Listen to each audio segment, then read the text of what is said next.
is where the magic sits. It's the heartbeat of the now and the then, where the story starts and never ends. Tune in, lean and feel the groove. Every moment, a vibe you can't lose.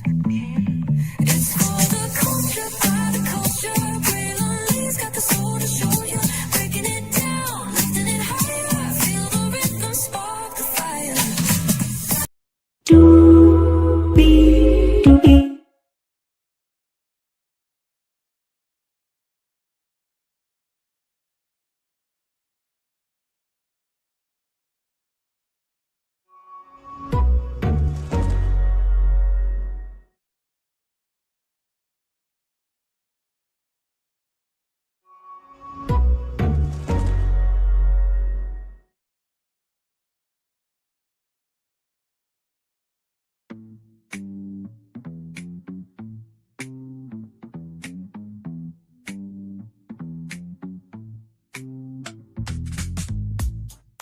Well, hello to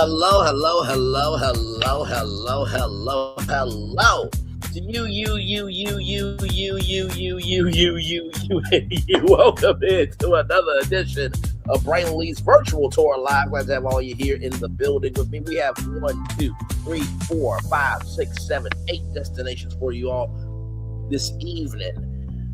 Oh my Lord, some news about 487. I saw this destination and I'm like, okay, how do I bring this to y'all? But I think I found the way to do it, and it is going to involve people with disabilities. So please, if you are a caretaker of somebody with a disability, or if yourself has a disability, you need to be paying attention to this first destination from the jump.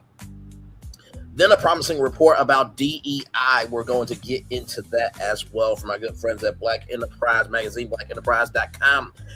T.I. expeditiously said, and I quote, that verzuz was a poor person's activity. We'll get into what Timberland said and why I think T.I. may not be wrong on that. We'll get into it. In addition to that, Miss Pat has signed a deal that I think every content creator should strive to get. Okay, so listen, I'll explain the deal and break down the deal and why I think that this is the deal a lot of content creators, and really every content creator rather, should be going after for sure. Dwayne Rod Johnson is in a bit of a legal pickle. We'll talk about that and what it is, and believe me, it's not that big of a deal. Other tequila brands have been through this before, so we'll get into that. Bob Iger says that Disney was trying to buy some things. We'll get into that, and he also gave his take on Jimmy Kimmel and the Charlie Kirk joke. We'll get into that as well. Dark Universe, as we all know, they are doing a huge expansion, but wait till you hear how many square feet it is. And also, too, I'm going to give you my prediction of what it is, because I think there was something in the concept art that was not built that I think there might be building, right? Excuse me on that.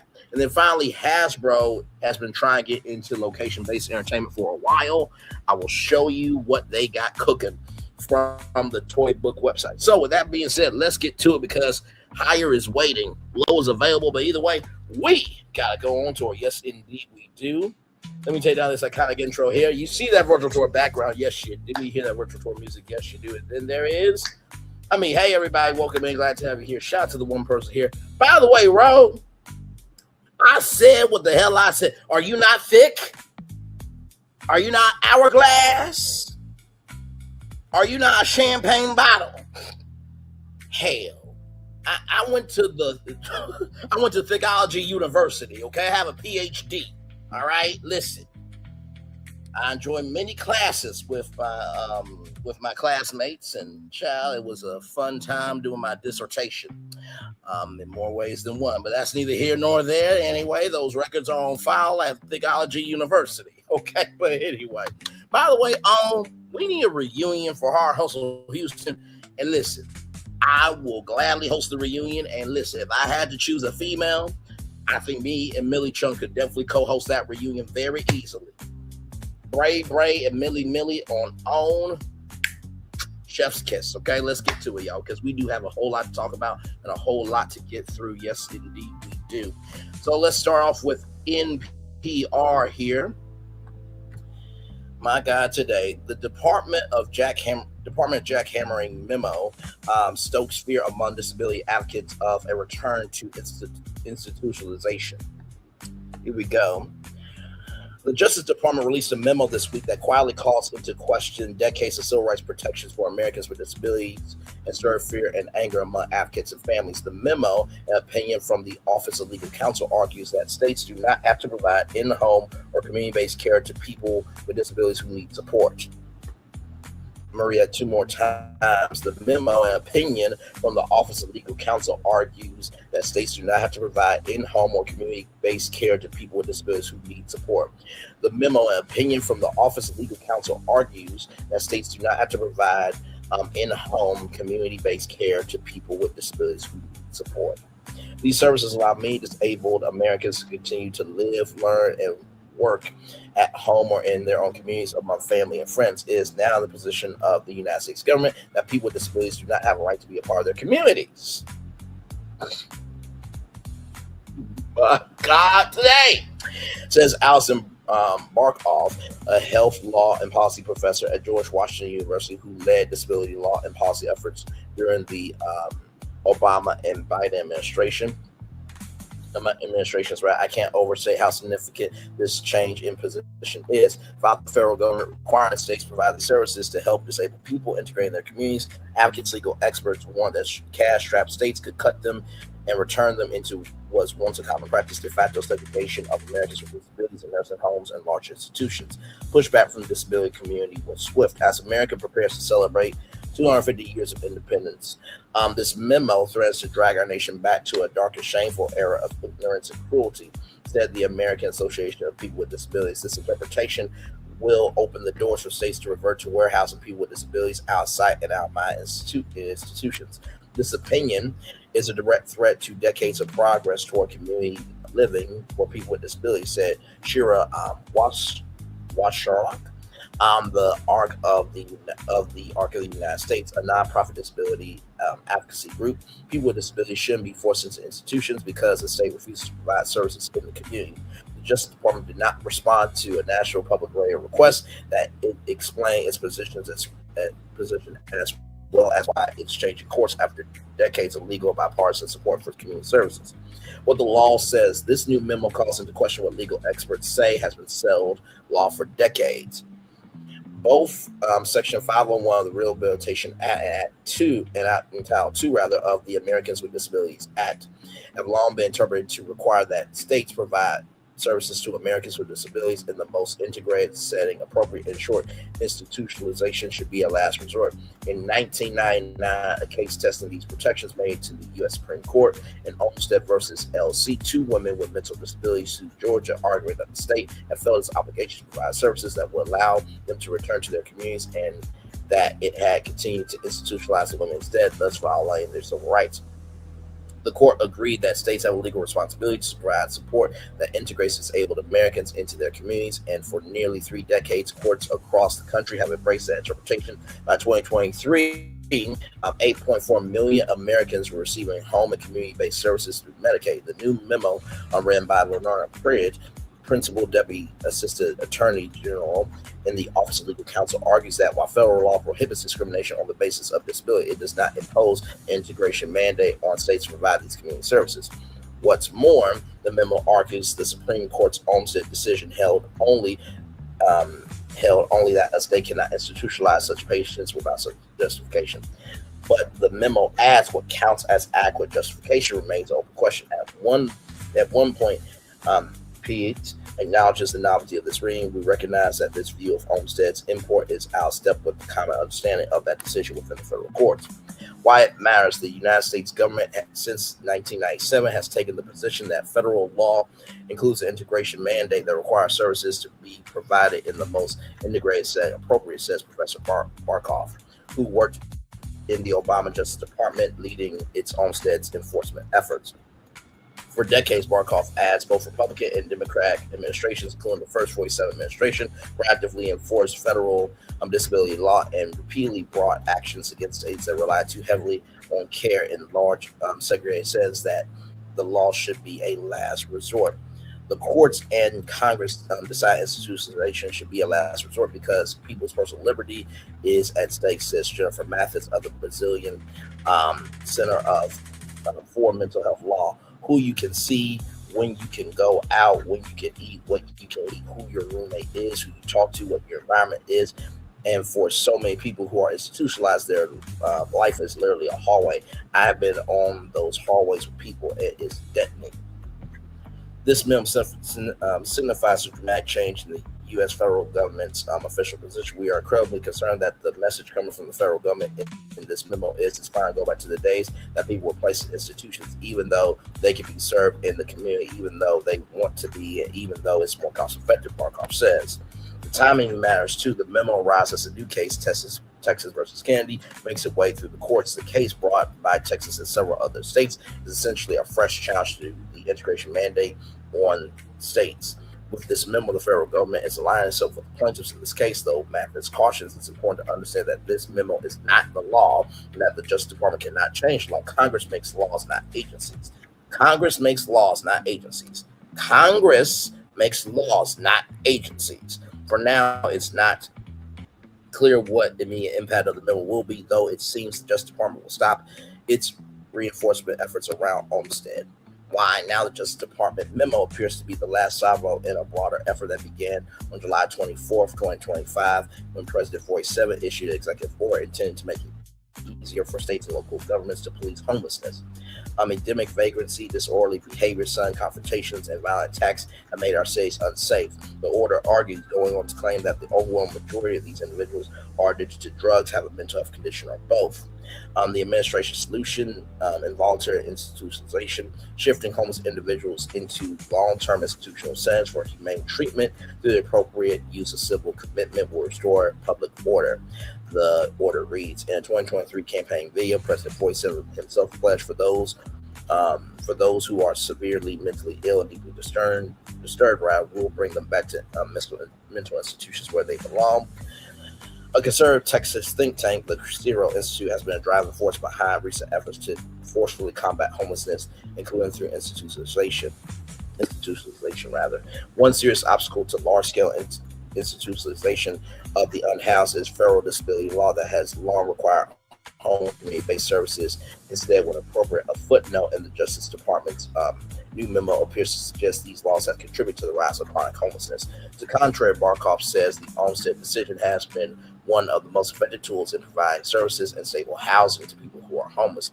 National Public Radio has previously reported that the 47 administration's push for institutionalization faces another big obstacle, an acute shortage of beds at these specialized facilities. The memo arises as Republicans also passed deep cuts to Medicaid, which is the primary source of funding for community-based services many disabled Americans rely on. Multiple legal experts tell NPR in response to last year's One Big Beautiful Bill Act, states must now make deep cuts to a whole range of services previously funded by Medicaid. The 47 administration's memo, they add, essentially gives states permission to cut these localized supports and instead rely on institutionalization, even though research shows the latter is considerably more expensive for states to provide.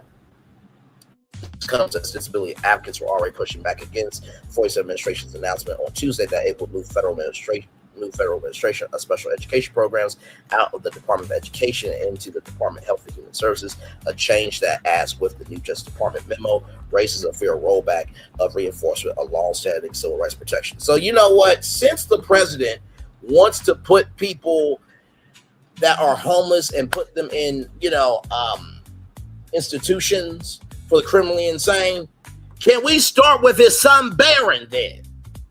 Can we start with Melania? Can we start with Ivanka? Can we start with 47 Jr.? Can we start with Eric? Can we start with the president?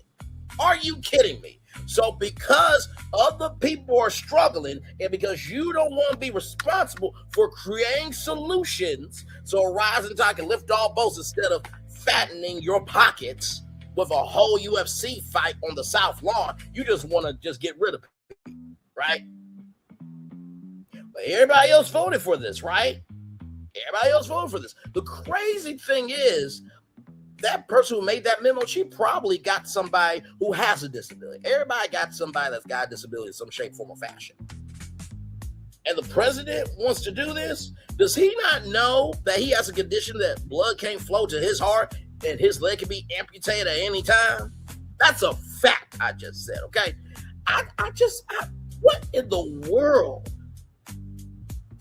You know, some people are homeless because they tried to get out of a DV situation where a man or a woman was being abusive. Some people, that's all they got. They might have lost their home in a house fire. And the president saying the economy is good. Child, the job market's so hard right now, it's hard for anybody to get a job. Things are going up. Resources are being taken away. But because the president ain't doing his job, now he's going to blame everyday Americans. Are you kidding me? Listen, this is just as dumb as him wanting to cut nursing as a degree program. My thing is, you know what? Let's pull out the medical staff out of the White House. That means Barron doesn't get any health care. That means Eric doesn't get any health care. That means 47 Jr. doesn't get any health care. That means Ivanka doesn't get any health care. That means her husband Jared doesn't get any health care. That means 47's grandchildren don't get any health care. That means Melania doesn't get any health care. That means the president don't get any health care. Let's just pull the medical department out of the White House for the rest of his time being president. Let's just do that. And let's see what ends up happening. Y'all know there's a fence up around the reflection pool. I say let the president dive in, give him the scuba gear, and let him go down there and then fence it up. That's why I say let him figure out the problem. He cares about it so much, let him figure it out. And let him take as long as he needs to. If it becomes an ocean gate, it is what it is. Make no damn sense. But there is some good news. Does this actually happen today?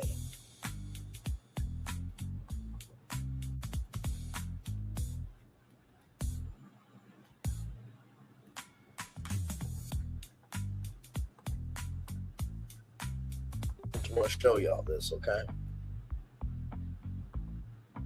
Just want to show y'all this. This happened today. Judge permanently blocks 47's executive order requiring proof of citizenship to vote. Judge permanently blocks 47's executive order requiring proof of citizenship to vote. Judge permanently blocks 47's executive order requiring proof of citizenship to vote.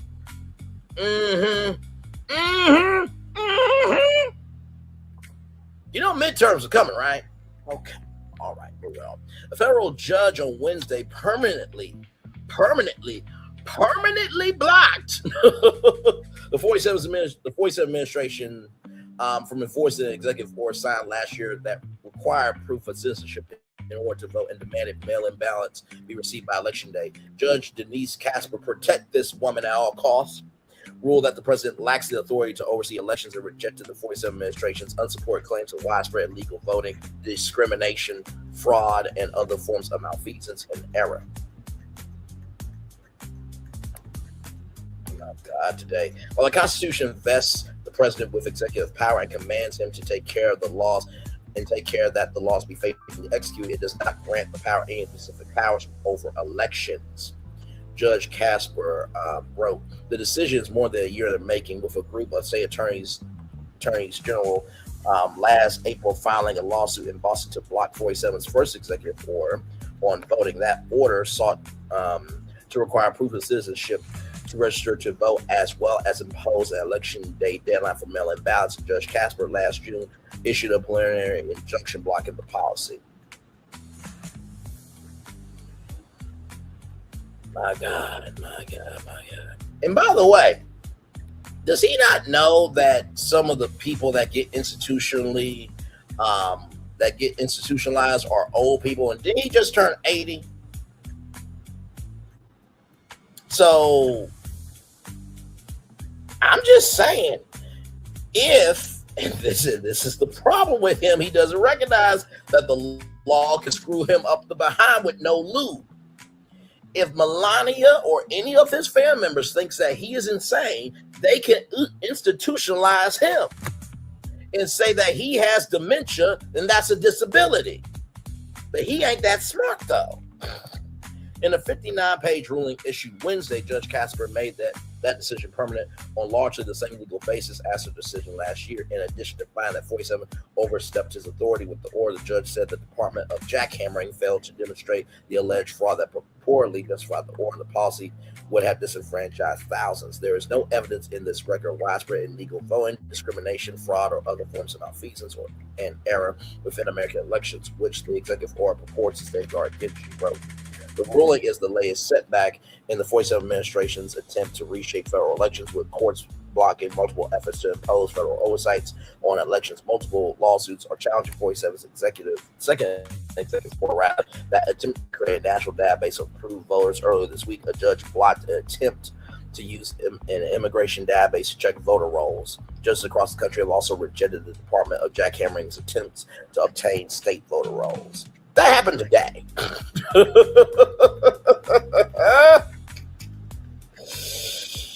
Oh my God, when we don't get what we want.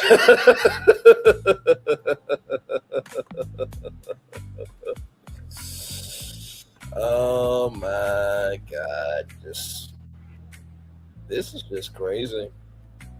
Like I said, we didn't have to have it like this. Everybody else vote for this dumb buck. Okay, I'm just giving up bucket job. And then of course this here, 47 leaves major housing bill in limbo, demands Congress pass the SAVE Act. Hours before heading to Capitol Hill, 47 called the big bipartisan housing bill Republicans hoping to run on the fall of minor importance, then canceled his plan to sign it. Listen. In Washington, President 47 abruptly canceled his plans to sign a major bipartisan housing bill Wednesday, saying he will not do so until Congress passes the Save America Act, a sweeping election bill that has become a focal point of his second term. So Project 2020, right, was part one. So the Save America Act is part two. Child. Y'all saw what happened with part one. Sign it if you want to. Today's housing news conference and signing is hereby canceled until such time as we pass the desperately needed Save America Act, which I consider to be a national emergency, which he considers. By the way, y'all do know he tells lies, right? So why have a platform called Truth Social when you are so anti-social and you say nothing but lies? But that's neither here nor there. It was not clear whether he still plans on signing the housing bill or veto it. 47 did not address the bill at all in comments to reports after he met with Republican senators for lunch on Capitol Hill. Wednesday's surprise development underscores the growing tensions between 47 and Senate Republicans, many of whom said they feel blindsided by the president's actions and find that his unpredictability makes it hard to pass his agenda. Y'all the same ones that went for this ish during the election. Oh, yes, we support him. We love him. He's getting out black people and everybody else we don't like. But now it's a problem. My God, today. 47's undercurrent of a rare bipartisan achievement also frustrated many senators who said they need to show voters results on key economic concerns ahead of midterm elections. It's more that the Republicans need to show it than the Democrats. The Democrats are safe right now. 47 has repeatedly pressed Republicans to pass the Save America Act, which will overhaul elections in all 50 states and add new proof of citizenship and voter ID requirements. You do realize that means you too, right? Okay, just want to say that. You have all your mail go over to Mar-a-Lago, right? But you live in the White House, okay. But Republican leaders insist they do not have the votes to pass it, given Democrats' strong opposition and a willingness among Republicans to get rid of filibuster, changing the rules to get rid of the 60-vote threshold to pass most legislation. And shout out to the Democrats for that strong opposition. And shout out to the unwillingness among Republicans to get rid of the filibuster. Shout out to both of y'all for doing the right thing, finally. More so the Republicans than the Democrats. Forced a decision to cancel the signing ceremony for the housing bill, which passed the House and Senate this week, with huge bipartisan majorities will only add to the tension between the White House and Senate Republicans. 47 attended the Senate GOP weekly lunch after having been invited by Senator Rick Scott, Republican of Florida, to discuss saving other issues. The invitation predated 47's decision to not sign the housing bill Wednesday. At the meeting, 47 told reporters that the party is unified. Right. And touted the U.S. economy and the say it talks to end the Iran war, but he did not address questions. He did not address the housing bill or the Save America Act. He did not take questions. We're very proud of the party. We like our leader. We like everybody really in the room. I don't like a few people, but that's okay. Oh my God. Several senators told NBC News that 47 did not focus much on the housing bill during lunch, instead talking about the election bill and the Iran war. The latter led to contentious back and forth between 47 and Senator Bill Cassidy, Republican of Louisiana. Oh my. Oh my. Oh my. Who was defeated by a 47-back challenger last month. Cassidy told reporters that he stood up and lost my temper over a lack of information from the administration on Iran. He said, 47, he said, raised his voice. Well, Cassidy would kind of tell 47 that the war was supposed to last 4 weeks. It lasted 4 months. Our original objectives have not been achieved. I want to know what's going on. Well, a Republican wants to use his brain cells to form a brain to figure out what is going on. What, ladies and gentlemen, there is life. I mean, Senator Bill Cassidy is closer to the grave to die than the cradle start like to becoming something, but there's signs of life here, ladies and gentlemen. Oh my God, today.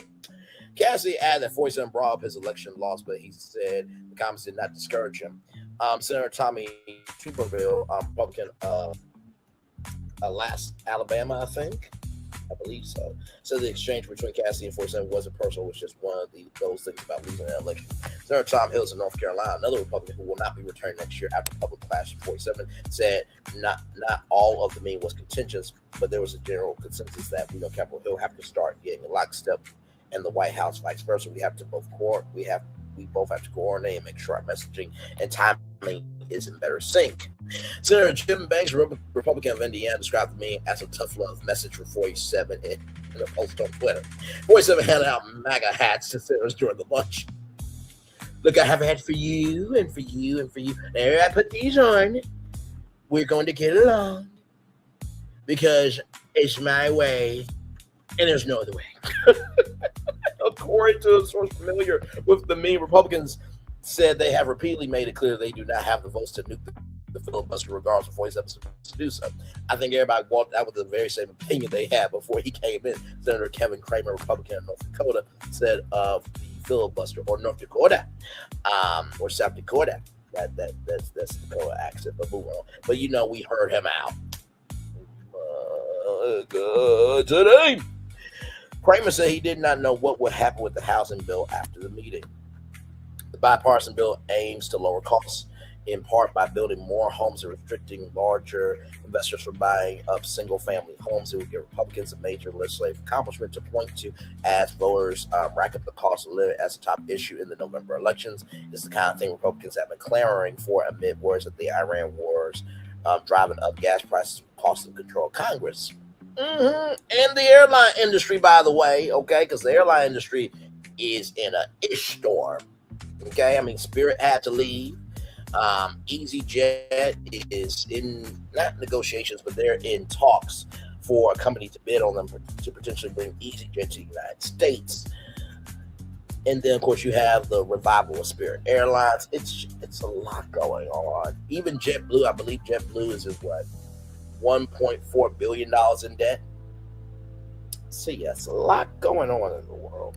Before 47 undercut the bill just hours before he canceled the plan, writing in another Truth Social post that it was of minor importance before he pivoted back to the Save America Act. Senate Majority Leader Don Thune, a Republican of South Dakota, laughed when reports asked him about 47 canceling the sign. I just heard that. I guess I would say at this point I don't have any observations about that. He said. House Speaker Mike Johnson, Republican of Los Angeles, defended 47's decision to hold up the housing bill as leverage for the Save America Act. He has a window of time before he has to sign a bill. He's going to use a little bit more of that window of time. and we're going to go through this together, Johnson said at a House GOP leadership conference, and that it is his estimation that 47 will sign within the 10-day window the Constitution sets for the president to sign bills before they automatically become law. Johnson said Republicans should pass the Save America Act through budget reconciliation and expedite procedure that allows the Senate to circumvent filibusters by advancing partisan tax or spending bills for simple majorities. But other House Republicans were dumbfounded by 47's decision, but spoke candidly on the condition of anonymity. What a ish show. Crazy, crazy, crazy.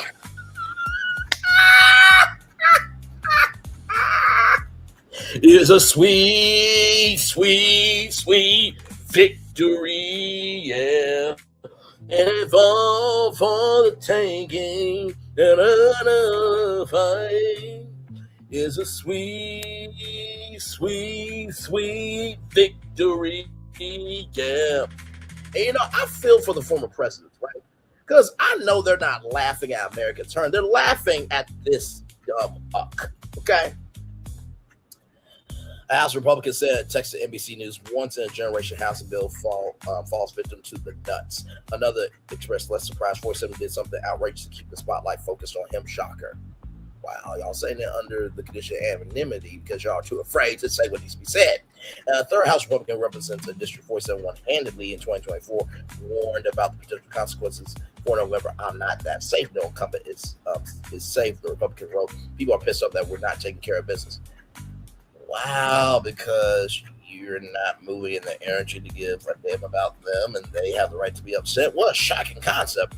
Meaning in the Oval Office, Republican lawmakers in recent weeks obscenely to discuss housing affordability legislation. 47 talked about his building for all about 15 minutes. A person familiar with the meeting.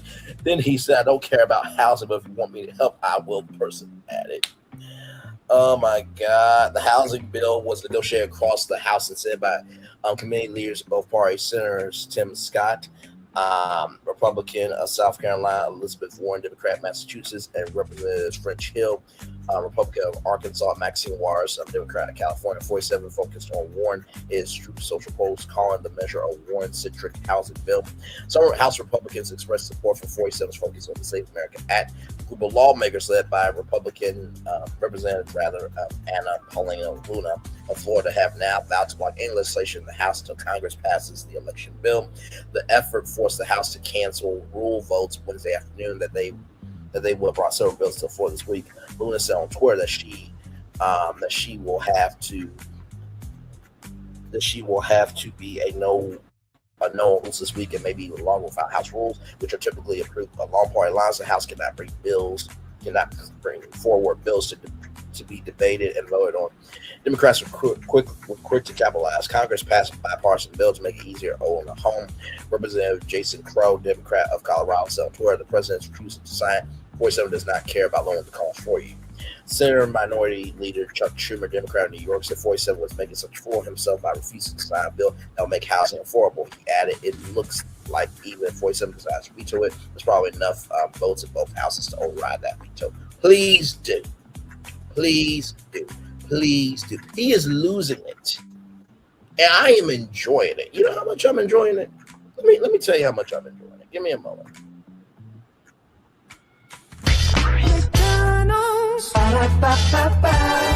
I'm loving it.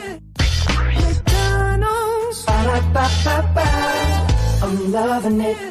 McDonald's. I'm loving it. McDonald's. I'm loving it. McDonald's.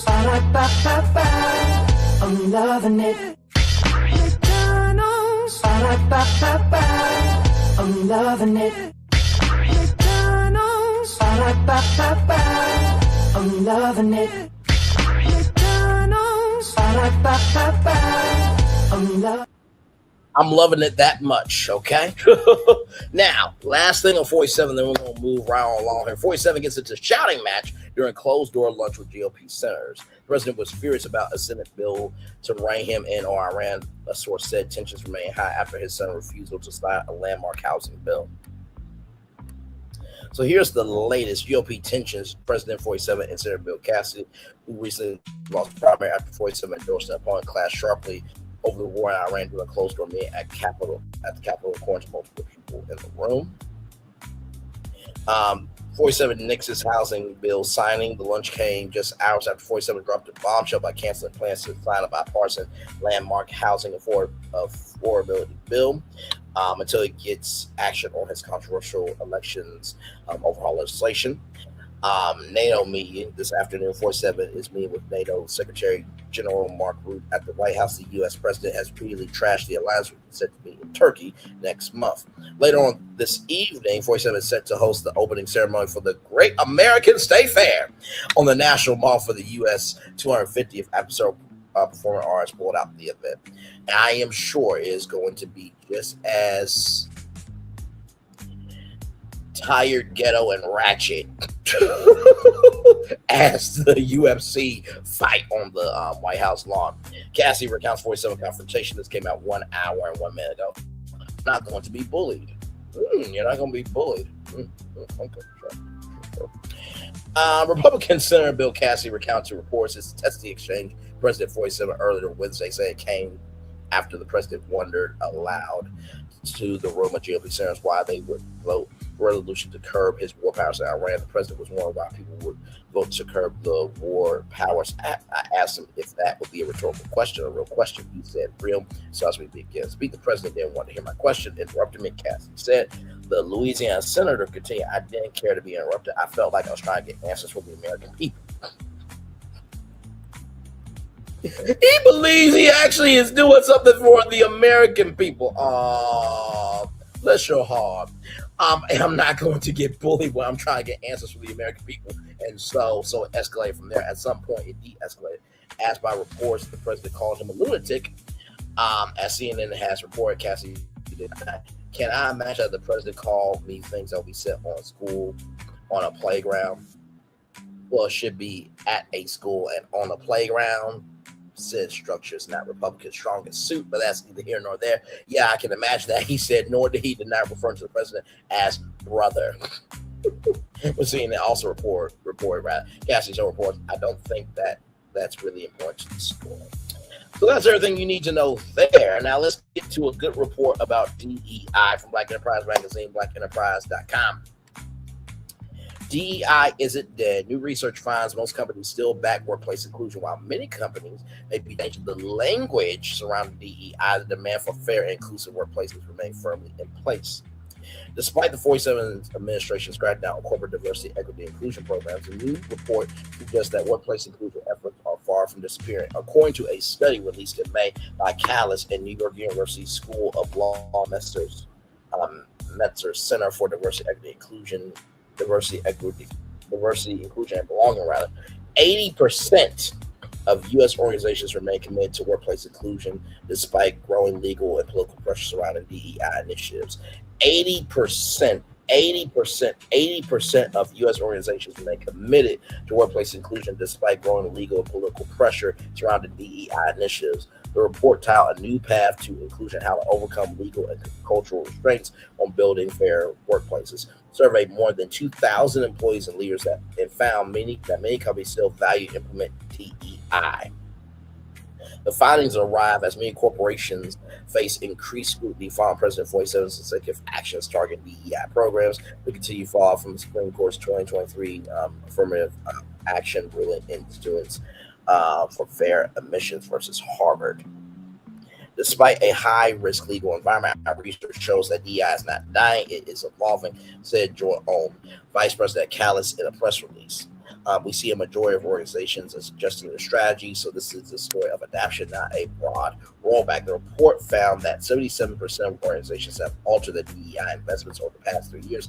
However, those changes have not been uniform among federal contractors who are subject to high government oversight. 51 reported reducing their inclusion efforts, while only 32% increased them. In contrast, 52% of organizations that are not federal contractors increased their inclusion efforts, compared with just 20% that reported decreases.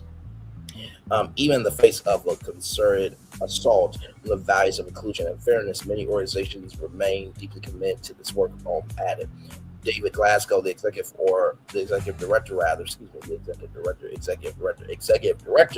of the Meltzer Center, said the data illustrates how companies are adapting based on their legal exposure rather than banning inclusion altogether.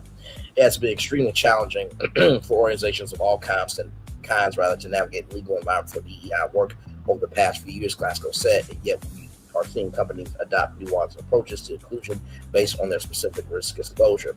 The report also suggests that many companies are rebranding or reframing DEI efforts around broader concepts such as workplace fairness, belonging, opportunity, while continuing to pursue inclusion goals internally.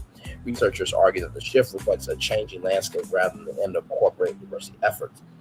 While companies may be changing the language surrounding DEI, the demand for fair and inclusive workplaces still remains firmly in place. What organizations say publicly about their inclusion initiatives doesn't always tell the full story, said Christina Thomas, who serves as project director at the Meltzer Center.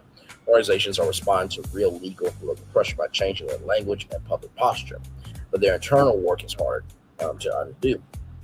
Thomas said it's embedded in people, processes, and culture rather in ways that don't shift as quickly as a public statement. These findings indicate that the reality inside organizations is more complicated than the headline suggests, and that matters for understanding where DEI actually stands. First of all, congratulations, and check this out. Study finds Black supervisors may help reduce bias in hiring evaluations. Come on.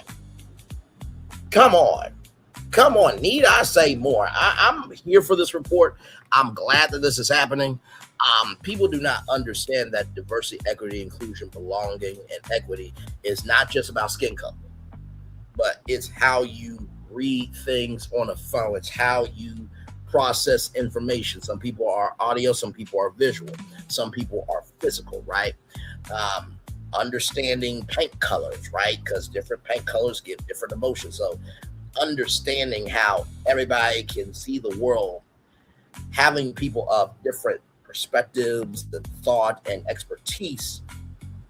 Like I said, it's not about skin color, it's about knowledge, right? So if people can just recognize that, we will have more options available to enjoy things in life. But everybody else voted for this dumb uck. So child, listen, moving on. So with that being said, let's go to Yahoo Entertainment, courtesy of the Grill. Poor people activity. T.I. slams the idea of versus years after famously calling 50 Cent out for one. Let's get into it. Here we go. The Atlanta rapper once held the idea of participating in a music celebration in high regard, but after his speech with 50 Cent, he has ruled it out entirely. This comes to us from the Rio. Shout out to the Rio right there. Yes, indeed. Right here, T.I. is on Media Blitz in promotion of his upcoming final album, Kill the King, which is due out on Friday. During a recent appearance on the Joe Budden podcast, the Atlanta native revealed that not only is he not interested in verses, but he also considers going back and forth in that sort of format. Poor people activity. I don't want to indulge in that side of life no more. So I ain't interested, bro. There ain't no money over there, bro. That ish. Poor people activity. I'm 45. The I'm doing going back and forth with a ninja for what? Celebrate music.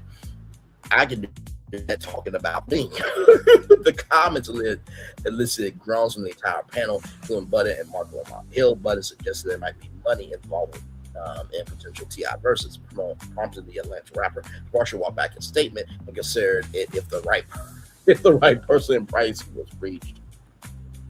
So here's T.I. right now.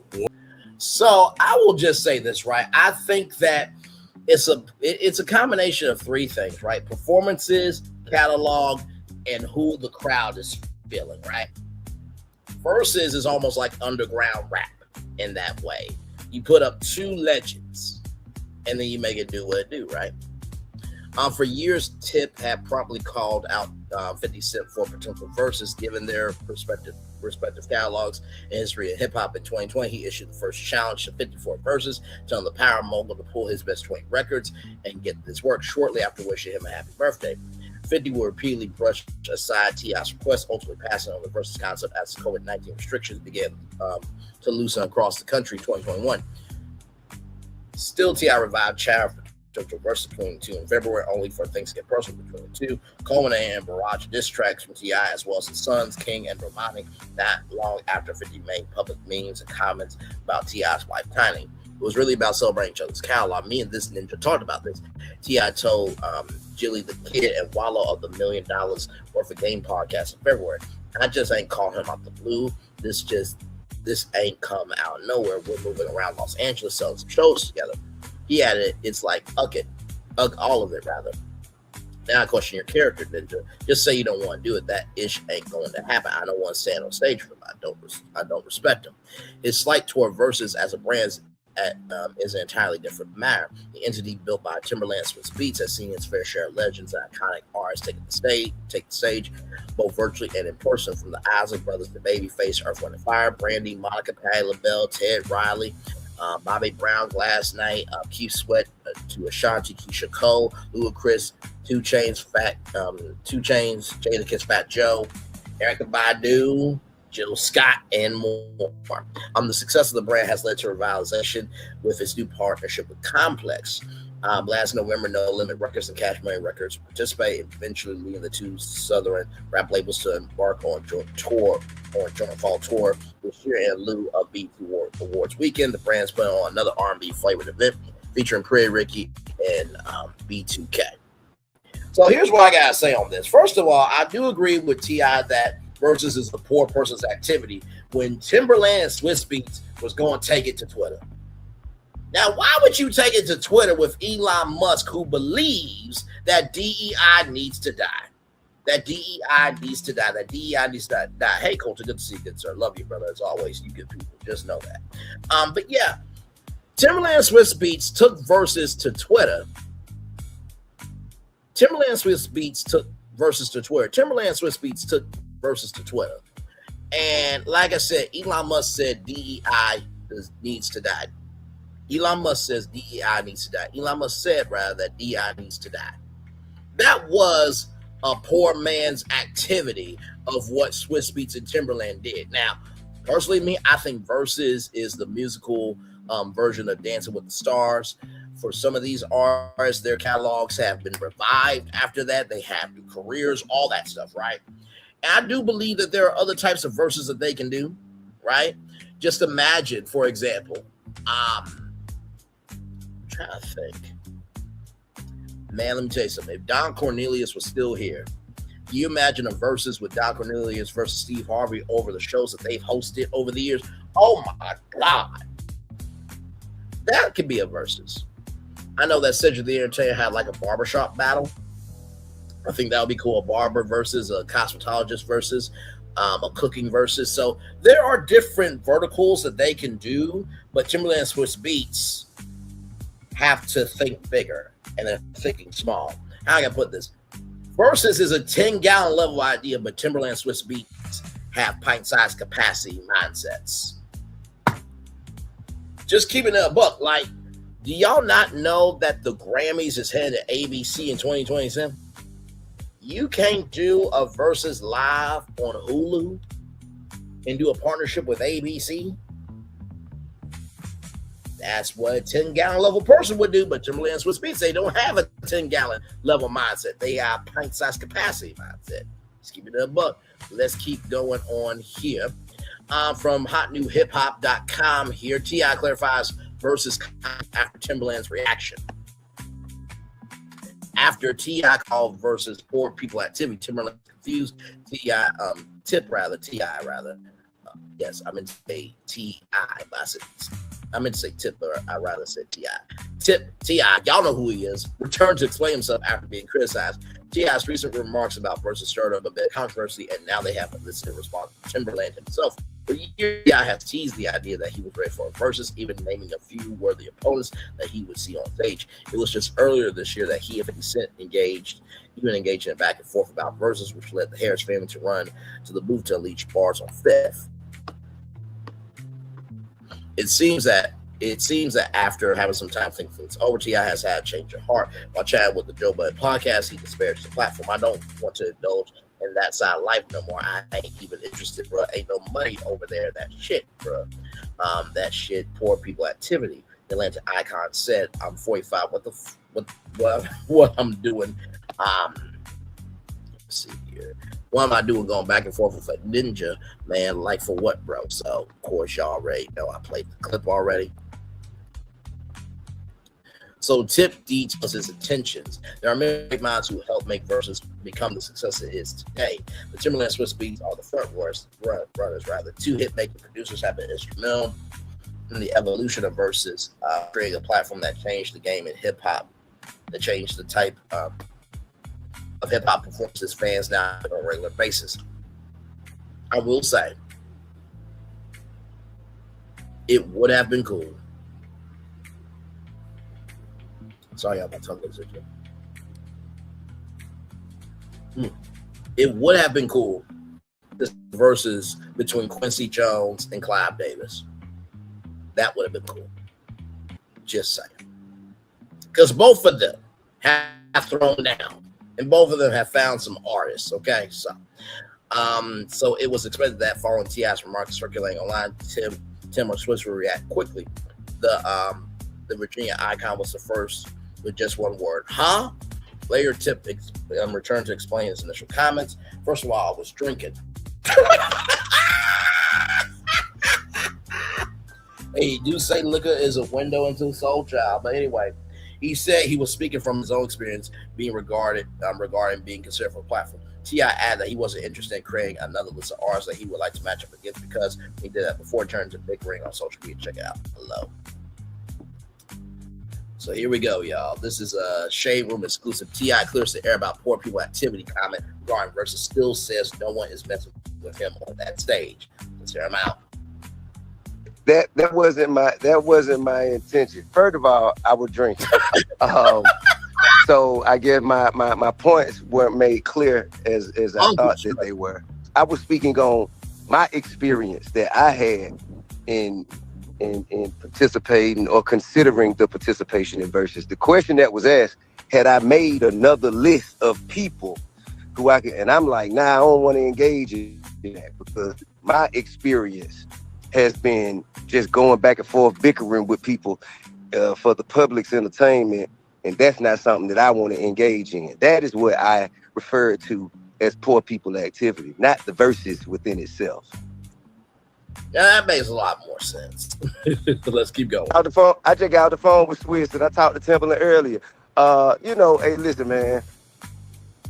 All of us were at one time with just kids wishing to be a part of this thing called hip hop. You know what I'm saying? We just wanted to be involved because we loved it so much. So to take it from our wishes and dreams and prayers and desires, to take it from that to actually be able to build things that will live on past us, beyond our lifetime, man, that's a blessing in itself. You know what I mean?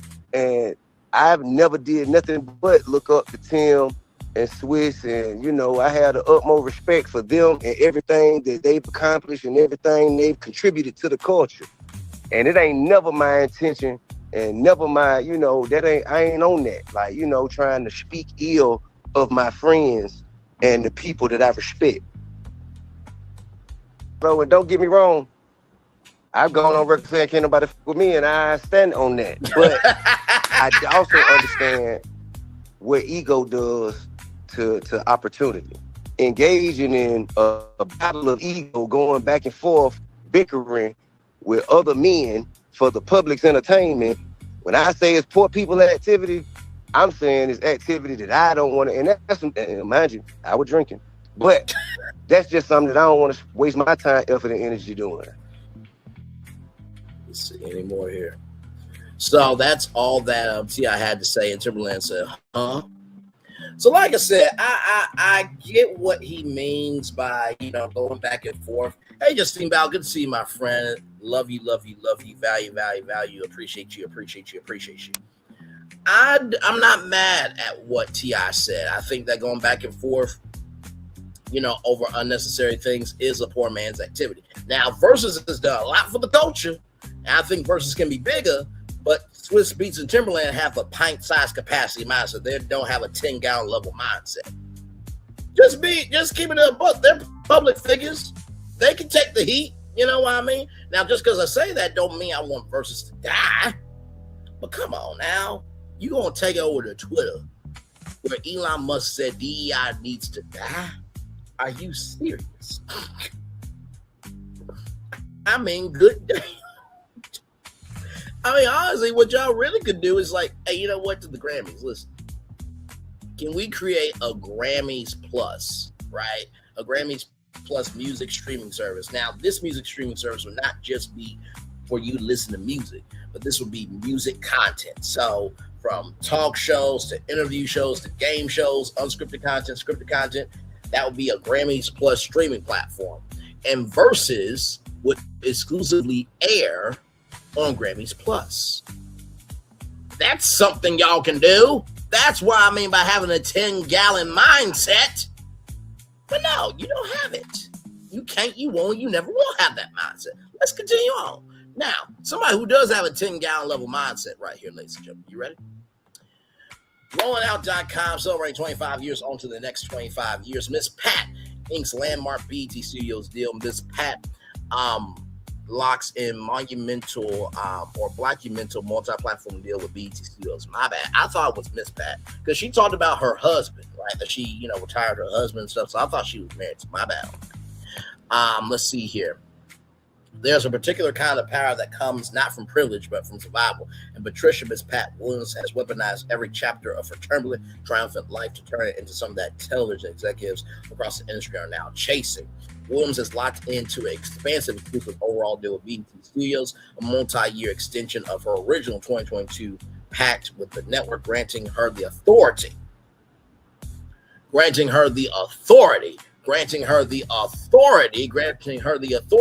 to develop, produce, write, and perform an original programming across BET's platforms and throughout the broader Paramount umbrella. Perhaps most significantly, the arrangement also grants her the ability to sell content to third-party studios, a clause that transforms her from a star into a sovereign. I'm going to read all that 2 more times because there's a reason why I want to bring this story to y'all. Here we go. Granting her the authority to develop, produce, write, and perform an original programming across BET's platforms and throughout the broader Paramount umbrella. Perhaps most significantly, the arrangement also grants her the ability to sell content to third-party studios, a clause that transforms her from a star into a sovereign. One more time for the one more time. Granting her the authority to develop, produce, write, and perform an original programming across BET's platforms and throughout the broader Paramount umbrella. Perhaps most significantly, the arrangement also grants her the ability to sell content to third-party studios, a clause that transforms her from a star into a sovereign. 2 shows, 1 unstoppable vision. The deal wraps its arms around already thriving slate of work. Their agreement encompasses Williams' scripted comedy, The Miss Pat Show, which has been greenlit for a 6th season. And Miss Pat sells it, the comedian's high-energy courtroom series, currently rolling through its 3rd season. Both properties have proven themselves far beyond the pilot season gamble stage. They are now institutional anchors within BET's programming architecture.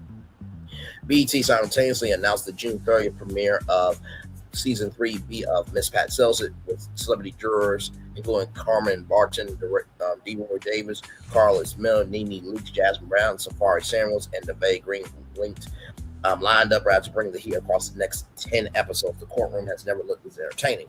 A platform built for the culture. The timing of this deal arrives at a genuinely systemic moment inside the Paramount ecosystem.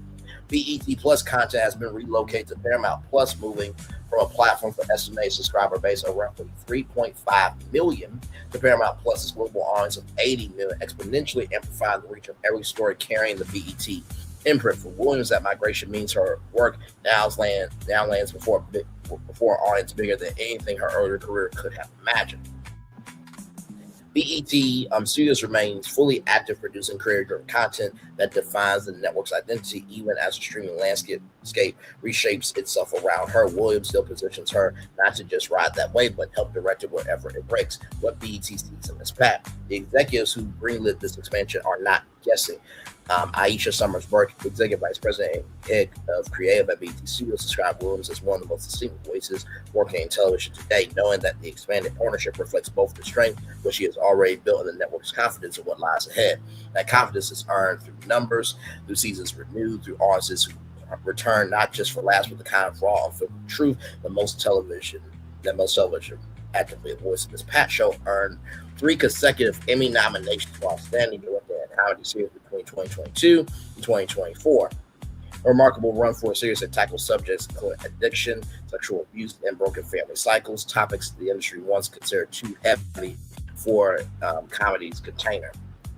The architecture of authenticity. What separates Williams from the crowded field of comedians turned producers is the degree to which her work remains autobiography in motion. The Miss Pat show was built directly from Williams' own life experiences, the same material chronicled in her memoir, and that roots deep authenticity is precisely what BET has now committed to protecting and expanding across multiple platforms and creative formats.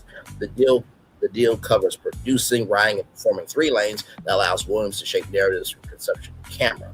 It's the kind of creative sovereignty that few Black women in television have held simultaneously, and arrives at a moment when the industry is watching closely to see who will define the next era of Black storytelling on screen. Just getting started, the headlines will call this a business transaction. The culture recognizes as something richer, a confirmation that a woman who was once told her story was too messy, too loud, too much, or too much, too loud, too fast, in the words of Wendy Williams, shout out to her, has built that very story into a multi-platform empire with no ceiling in sight. Miss Pat has entered the room. She has redecorated it, renewed it for a 6th season, and signed the papers to ensure that nobody can ask her to leave. First of all, congratulations. First of all. And the reason why I am so proud of this is because, for one, I believe that Miss Pat and Drewski is on the path to help BET get Black again. I really do. The way Drewski has been putting his foot into these promotions for the BET Awards, and the way that Miss Pat has been consistent. Do y'all know that Miss Pat really, she can do Miss Pat Studios? Now, I don't know if she will go all the way like Tyler Perry did and own a whole studio. But y'all, let me go back to the deal. Break this down for y'all and how big this is, right? Granting her the authority to develop, produce, write, and perform. Who else develops, produces, writes, and performs? That's Tyler Perry, okay? And she will be across multiple BET platforms and throughout the broader Paramount umbrella. Do you know if she wanted to do a kids show on Nickelodeon, she could do that now? If she wanted to do music comedy, which is combine music and comedy, and do on MTV, she could do that now. But also, too, she's able to sell content to third-party studios like Netflix, like Hulu, like Disney Plus, like HBO Max, like Discovery Plus. I can't hear nobody. This is a life-changing deal that she will be able to be herself in every shape, form, and fashion. And this is the type of deal content creators should go for. If I get a deal like this to develop, produce, write, perform, and have ownership in all my content, please, I'm signing, sealing, and delivering this deal. Not to mention, Brainly can sell content to third-party studios. Bruh, if the show keeps getting renewed, that's royalties. This deal is a gift that will make room. What's the scripture my mama always says? Your gift will make room for you. That's this type of deal. This is a your gift will make room for you type of deal. Congratulations to Miss Pat for sure. Congrats. Let me give her some applause, because this is a huge deal. One more time. Congratulations to Miss Pat. And by the way, BET, can y'all do BET Radio on Sirius XM and put Miss Pat up with the Miss Pat Morning Show on Sirius XM? I'm just saying.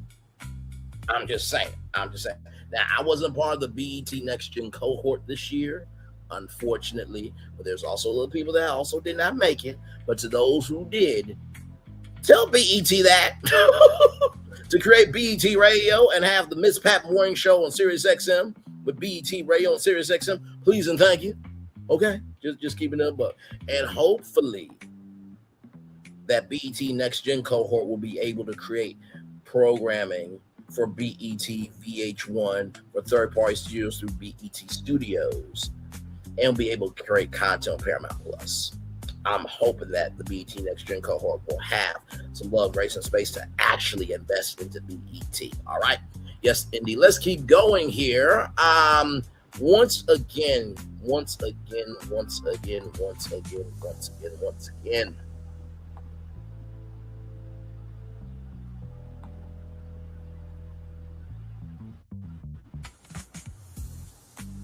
Oh my Lord. Okay. Gotcha. Okay. All right. Let's get to it here. For those of you who may not know about this, why Dwayne Johnson's tequila labels under scrutiny. Shout out to rollout.com, celebrating 25 years on to the next 25 years. Once again, a class action alleges a celebrity tequila brand misled consumers about its ingredients. Now, this is not the first time this has happened. There have been many tequila brands. Michael Jordan's Sonero Tequila, I think another tequila brand, has been through this before, so this is not the first time that this has happened before. So Dwayne "The Rock" Johnson built Terramana Tequila into one of the most recognizable celebrity spirit brands in the world, but the label is now facing serious legal scrutiny. A class action lawsuit filed in federal court takes aim at several of the brand's court marketing claims, alleging that what consumers were told they were buying does not match what was actually in the bottle. The lawsuit centers on three specific claims that appear prominently in Terramana's branding. The brand markets itself as made from 100% agave, produced in small batches and handcrafted. According to the filing, independent laboratory testing told a different story, suggesting that the product contained a meaningful percentage of ethanol. I don't know, ethanol is from gas and all that stuff, ethanol gas, derived from either cane or corn, the same basic ingredients used in rum and bourbon. So I think for whiskey, it's wheat, corn, and barley. And then for rum, it's cane sugar, right? Because, in rum barrels, and the barrels, they age the rum and make it sweet and all that good stuff.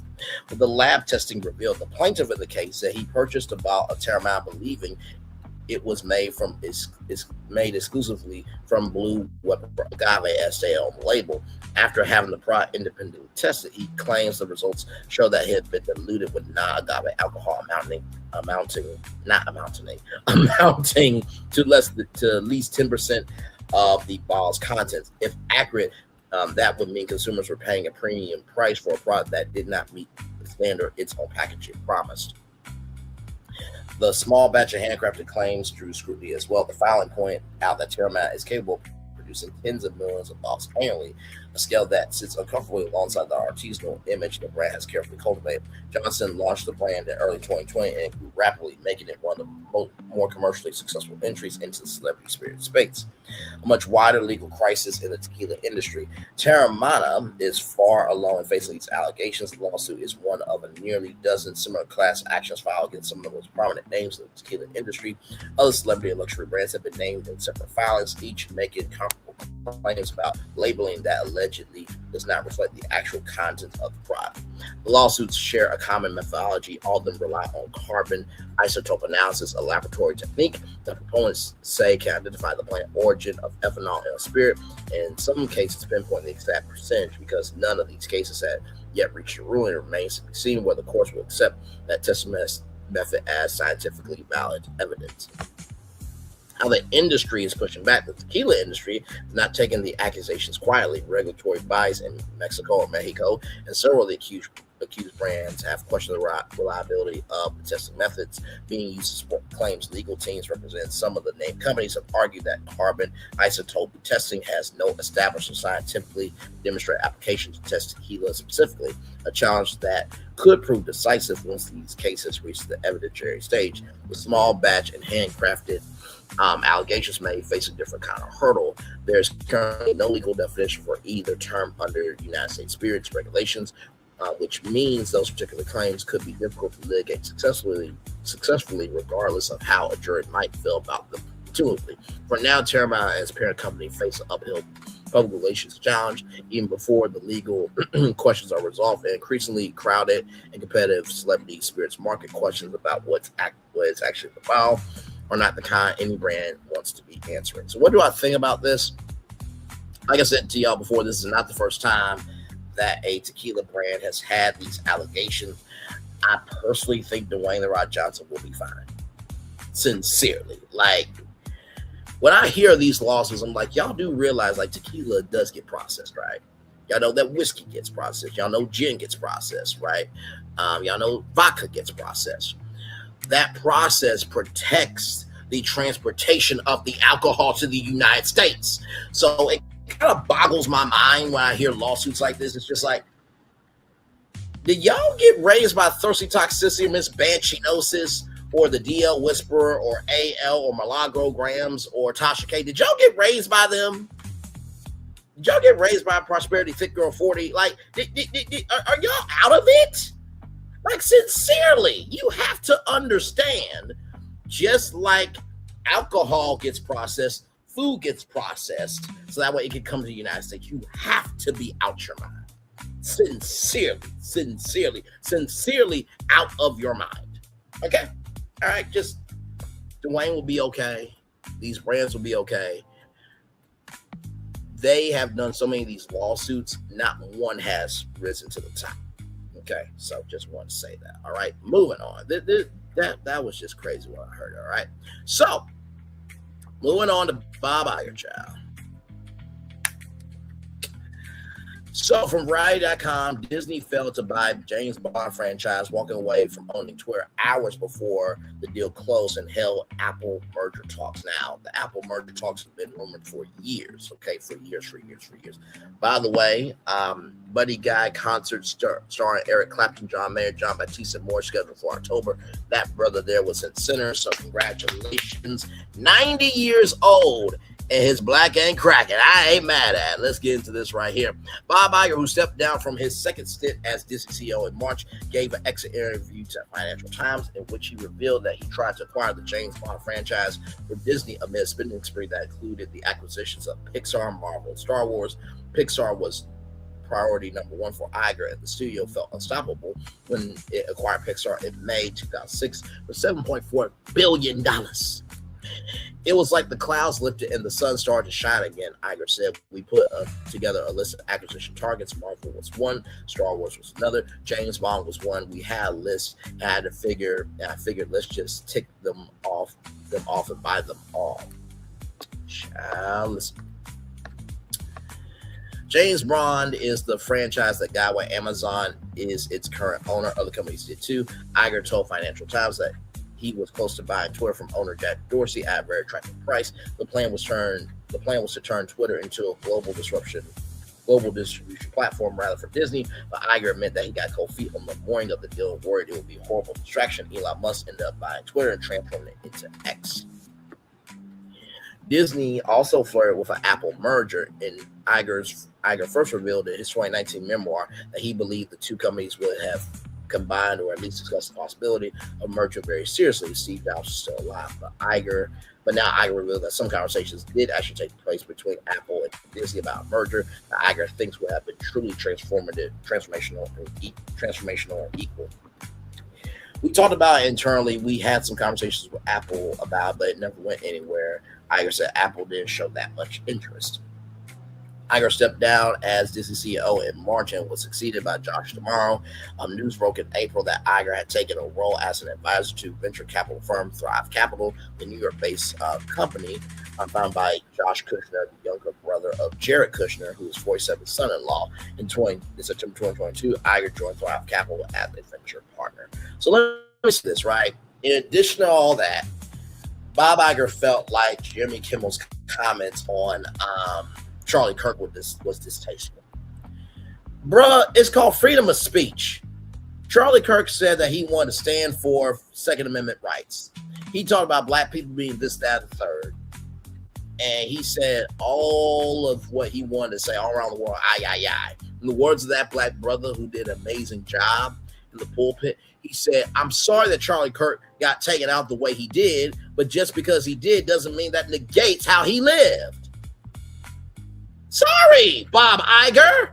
You're the same dumb uck that took America's #1 morning show and moved it from Times Square into the basement of a glorified building that you named after yourself. Well, hey, good morning, America.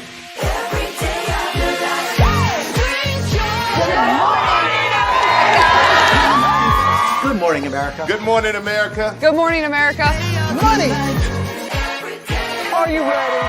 They are ready. covering the biggest events in the country right now. There's a lot going on here. It's always a good time. That's what the show's about. That's good. Really good. Very good. Coming in hot, Jimmy, coming in hot. It's far from elementary. Good morning, America. I'm not going to try to strut like Michael or anything. I have known George a long, long time. Have you ever gotten him to dance? Look at that face. You don't just see it, you feel it. I'm in. I'm in. I'm in too.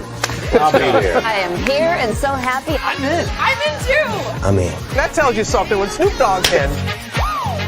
Michael, George, Lara, Ginger. You took them out of Times Square to put them in the basement of a building. Really? Really? Really? On GMA's 50th anniversary, he put a plaque, saying this is GMA Studio. The hell? That 50th celebration should have been, hey, you know what? We're gonna go back to Times Square for the GMA family. That's the celebration that should have happened. But oh no! But yet Bob Iger was a weatherman and cares about broadcasting history. Okay, child, said no one ever. Nobody asked y'all to take all y'all shows and put them together in one building. Because the studios aren't studioing. Okay, there was a rumor from give me a moment, y'all. Rob Shooter that said some of the studios weren't working and some of the control rooms weren't working. And honestly, tell you the truth, like that studio that The View was in for years, that was the same studio Barbara Walters was in. I remember Tamron Hall's first season where she came up the steps and you had Cyber Hall and she was standing in the middle of the circle and she actually engaged with the audience for like the first 20 minutes. Like, I don't know what it is about consolidating everybody into a building, but when you consolidate, there's a chance that you could also reduce the quality of content. But hey, Bob Iger is the smart one. Okay?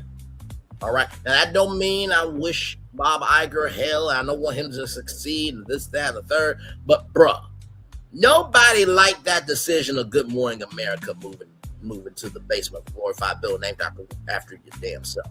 Nobody. What was wrong with the live studio? Everybody knew where it was for years. Hello. You thought people were going to cross-pollinate shows? Really? Because you know what? It was such an excitement, right? I remember when Michael Strahan started doing Good Morning America, he would get on during the 8 o'clock hour, leave at 8:30, and then have to rush downtown to get onto live. That was fun because you got to see somebody in real time trying to be a part of many things. But now it's just like, okay, well, all right, I'm done with GMA. I'm going to just go right down the hall to live. That comes on at 9. All right, then I'm going to go down Tamron Hall. That airs at 10. And then I'm going to go down right down the hall to The View. That airs at 11. Y'all combine everybody so that way, press tours can be easier for y'all. No, and no. Moving on. Speaking of Disney, from WDW News today, Universal finally reveals the scale of new Dark Universe attraction. Okay, here we go. Universal has filed a permit that indicates the Dark Universe expansion in Epic Universe is a large one, 71,500 square feet to be exact. 71,500 square feet to be exact. 71,500 square feet to be exact. Okay.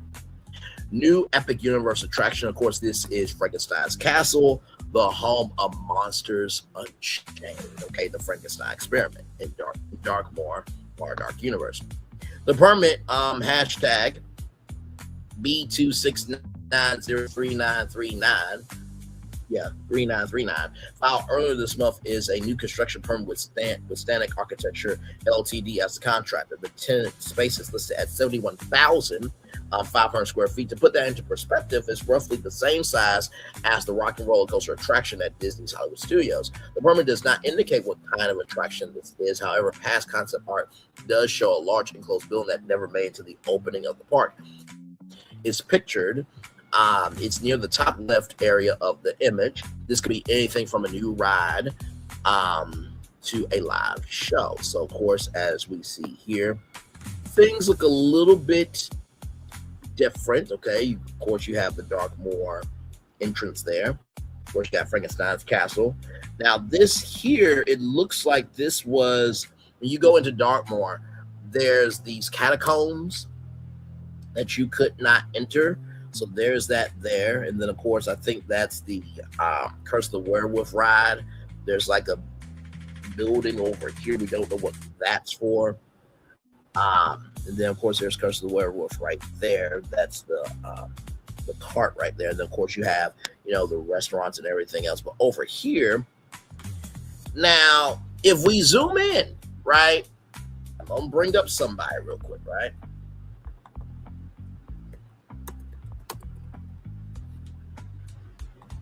Okay, now this is just my guess, okay? Don't at me for what I'm about to do, okay? Now, this is my guess that they could bring Jack, right, to Epic Universe. Now, of course, this is a part of Jack and Oddfellow Chaos and Control Haunted House at Halloween Horror Nights. Halloween Horror Nights, yes. Jack is the mascot for that. He's been the mascot for years. Now, the only reason why I say that, let's go back here, because you see, it looks like it's a bit of a carnival vibe, right? Just saying. So, let's continue on. Now, that's just a guess. Don't quote me, okay? A permit for Dark Universe was filed back in March, removed, and then refiled, mass grading, utility points of connection, and reroutes for early work purposes of future attraction known as Project 680.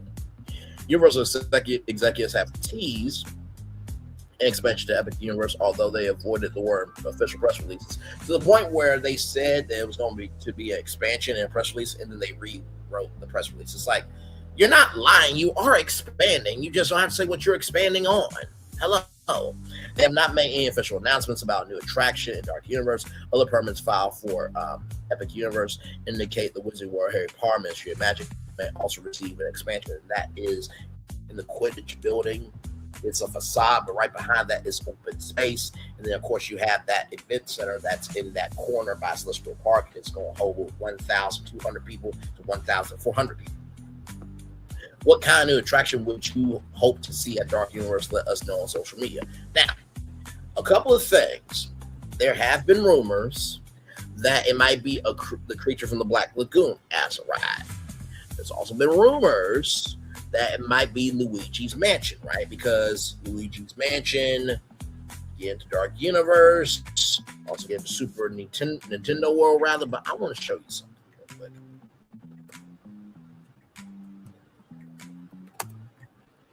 Because there was something else that I don't think people actually notice. Now, shout out to Theme Parks and Entertainment for this. Now, this was the concept art. Okay.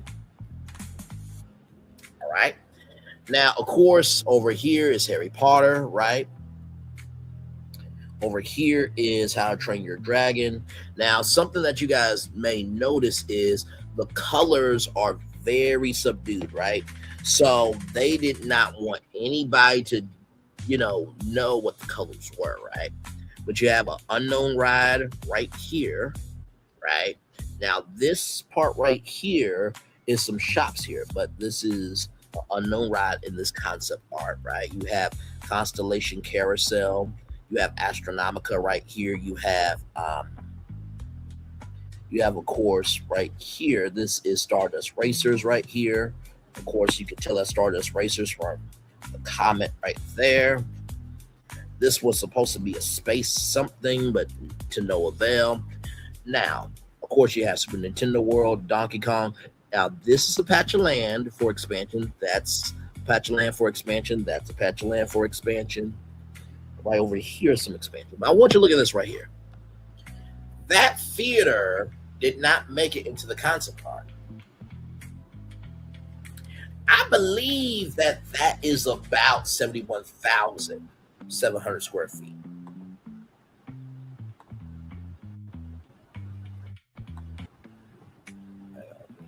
Do this here.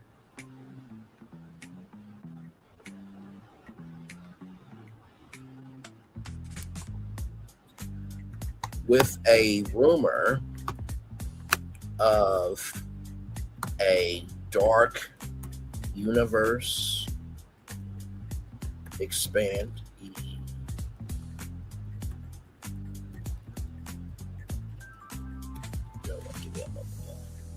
I just want to see something real quick. Now, this could just be me, but I also believe that my brain might be on something.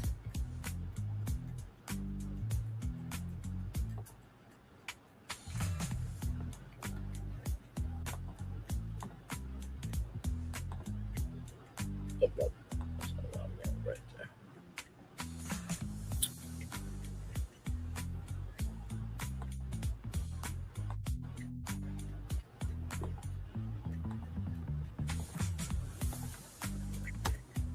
Universal.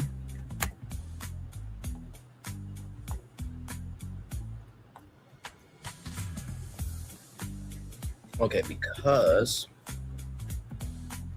ECAUSE, this ARTICLE.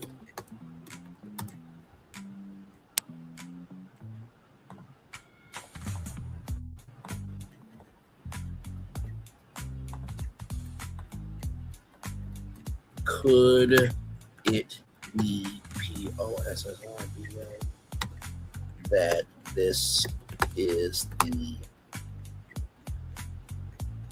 expansion?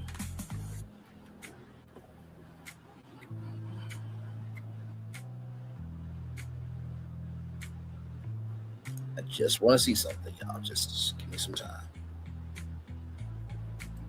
Okay, no, the new file permit is highly unlikely to be scrapped for the outdoor theater. While the June 2026 permit details a massive 71,500 square foot structure for a dark universe expansion plot, several crucial differences confirm it is a completely new project. Number one is a fully enclosed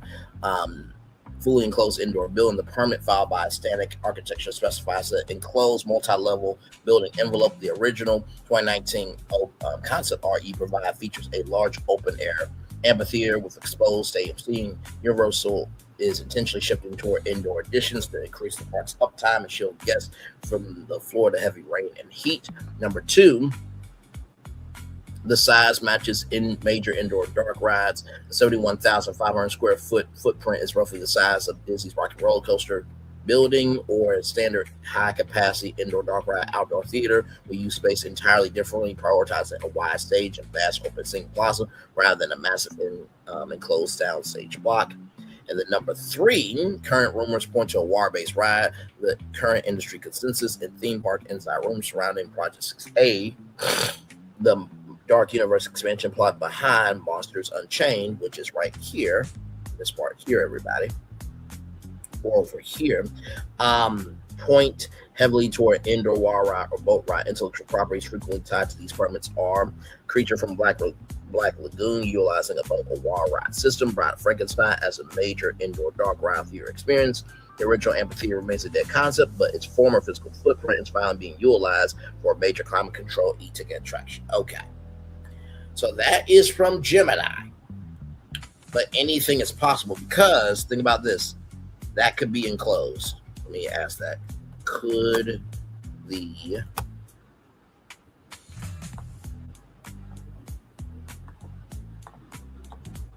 amphitheater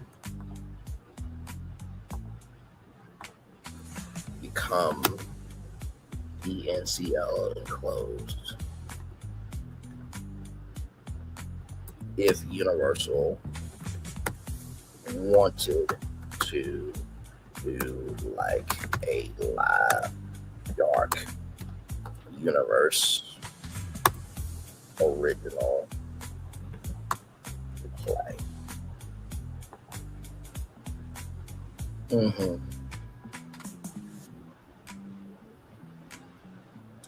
Okay, so yes, it is entirely possible that the concept shifted into an enclosed indoor theater for a live play or stage show.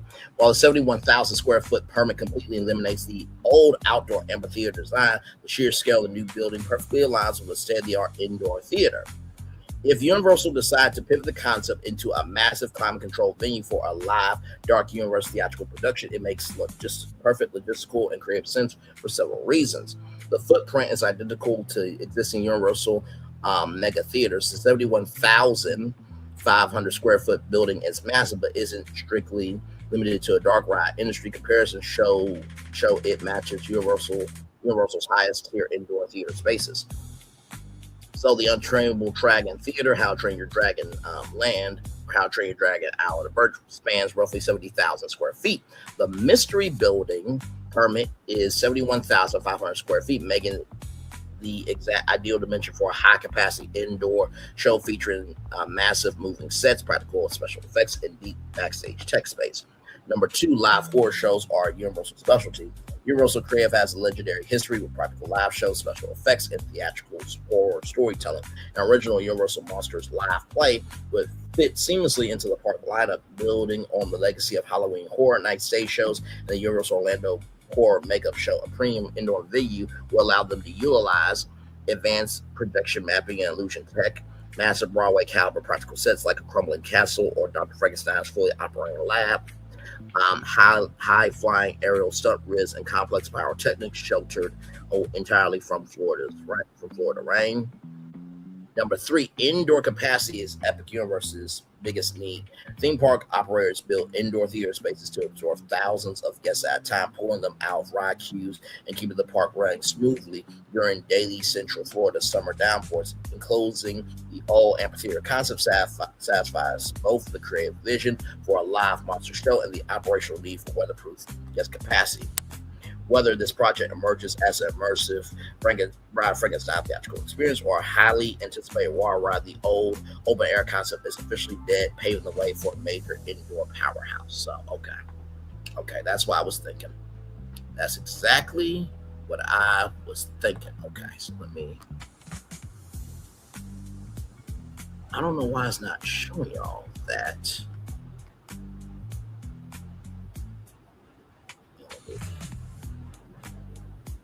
I'm trying to see if I can zoom out on this. Let me see what it does here. No, it's not letting me do it. Hang on. Okay, no, it's not letting me do it. Okay.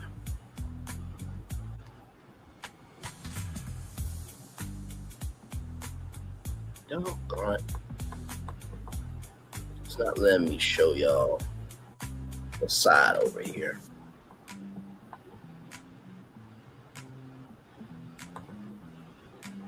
Okay. Well, like I said, I read all that for y'all. I will try to, I'll screenshot some of it and then I'll try to post it on my community wall.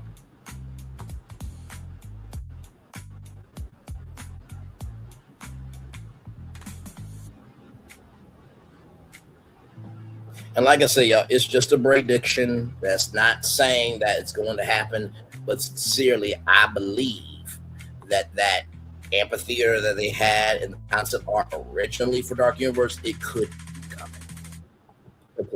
Now, speaking of things coming about, right? Check this out right here.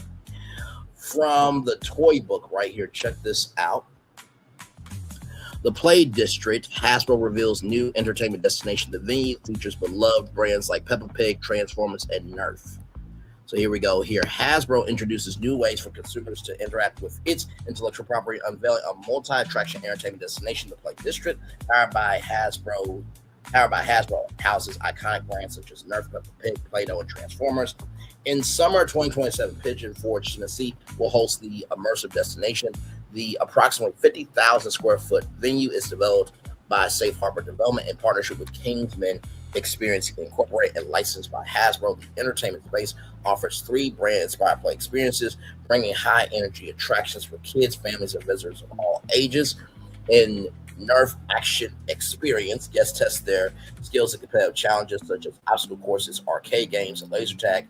The Peppa Pig, the Pig family brings new adventures with Peppa Pig Playtime, delivering play-driven experiences through locations from the preschool series.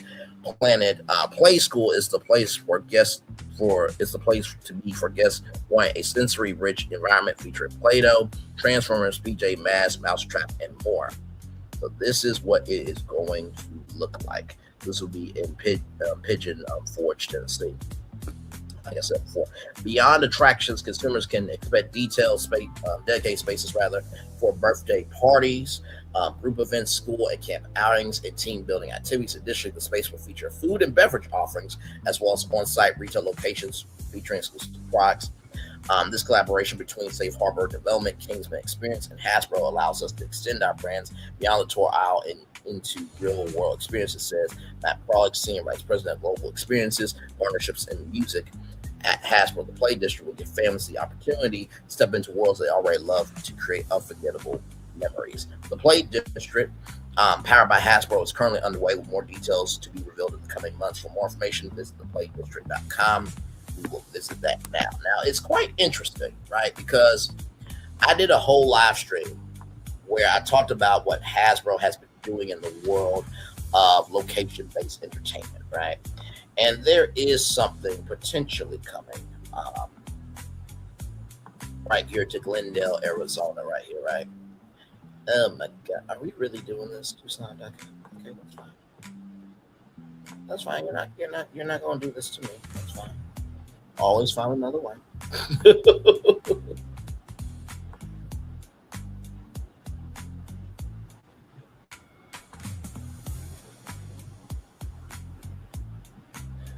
So Mattel and Hasbro have always been competitors, but now they're getting into location-based entertainment. So we talked about this Mattel Event Park here. So there's one in Kansas City, Missouri, and then there's one in Glendale, Arizona. Sometime in 2026, this year, 2027, with the second location in Bonner Springs, Kansas. This theme park will support all sorts of attractions inspired by our childhood, and it's promising to be the only place where you can get behind the wheel of a lightning fast Hot Wheels go-kart, join Thomas and friends on a treasure hunt journey, and enjoy a signature pink beverage on the 3rd-story rooftop of the Barbie Beach House. So you got Thomas and Friends, a whopping 9 Thomas and Friends attractions and 1 restaurant there. So all those attractions there. Then the Hot Wheels, right? 7 Hot Wheels attractions and a bar. Okay, so you got all these here. And yes, you will get to ride that, right? That's a family coaster that climbs 84 feet in the air and dives into a double helix, right? So this is what it's going to look like here. And the Twin Mill Racer will go from 0 to 60 under 3 seconds over a 2,503-foot track. So that will be that there. So yeah. And then Barbie BARBIE. So there will be a Barbie Beach House. So you actually get to go into Barbie's dream closet, make your own Barbie, and then right up here will be the Barbie rooftop. So you will actually be in Barbie's house there.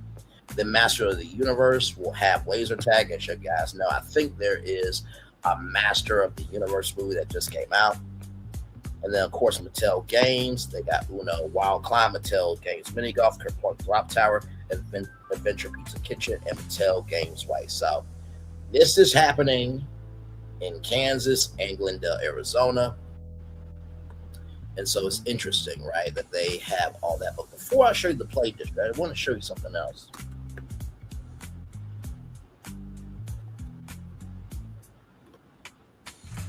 Because this is from Hasbro as well. This is at the American Dream Mall in East Rutherford, New Jersey. Okay, so this is it right here. Let me show you right here, the game room from Hasbro.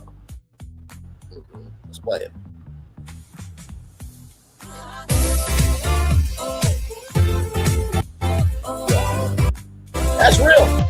actually go there.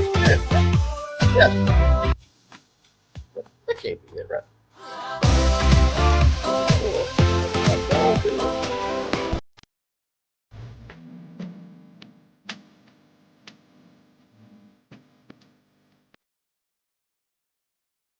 That was all that good.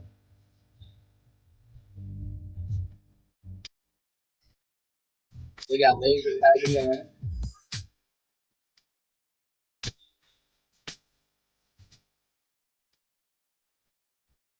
Yeah.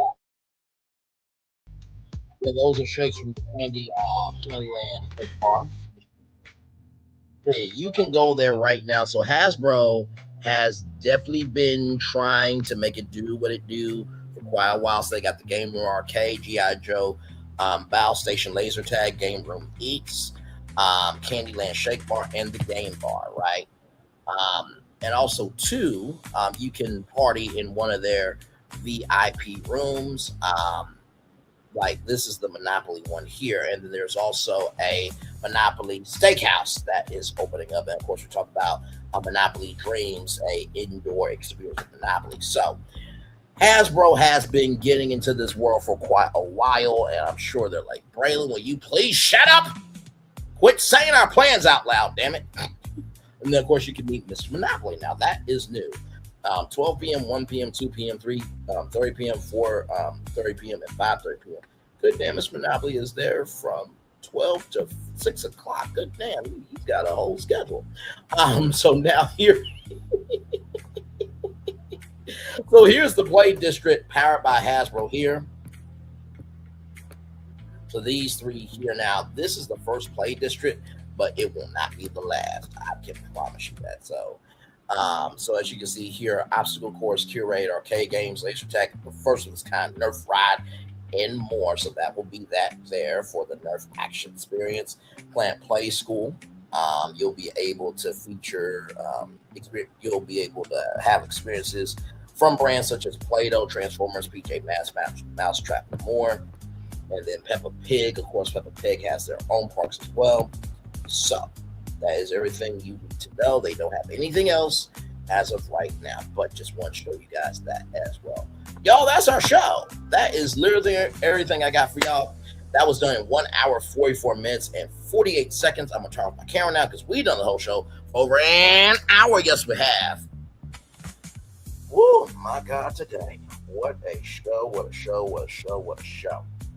Just wanted to be able to come on and say, hey to y'all, give y'all a little something there. And like I said, I do believe that, like I said, Hasbro could definitely partner up with Six Flags. But I don't know if Six Flags has the capacity they can do with it. I just really don't know. That's no shade. That's no shade. That is no shade at all. I'm just being completely honest. So we shall see here. So, yep, we're going to take a little bit of a commercial break, and we will be back with more right after this. We are live on tour. Like, comment, share, subscribe. We'll be back right after this. Roll it.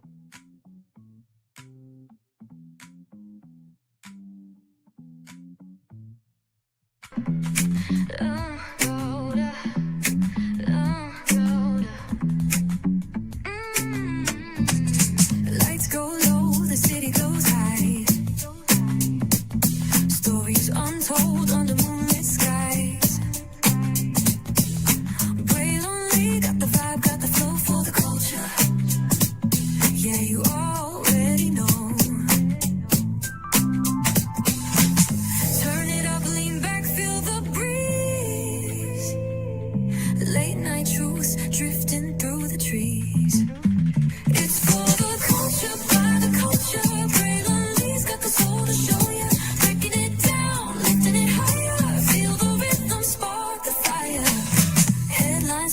Soulful twist behind the scenes where the magic sits. It's the heartbeat of the now and the then, where the story starts and never ends.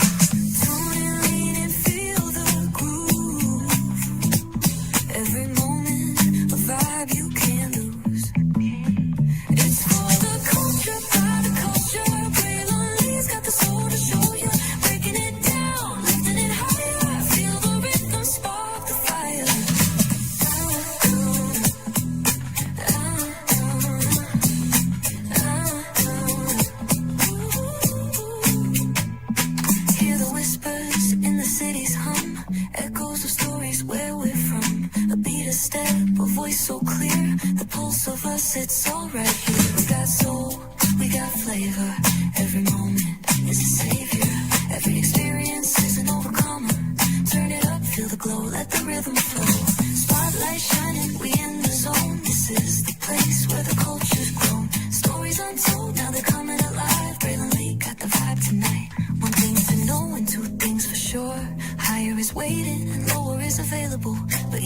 gotta go on tour.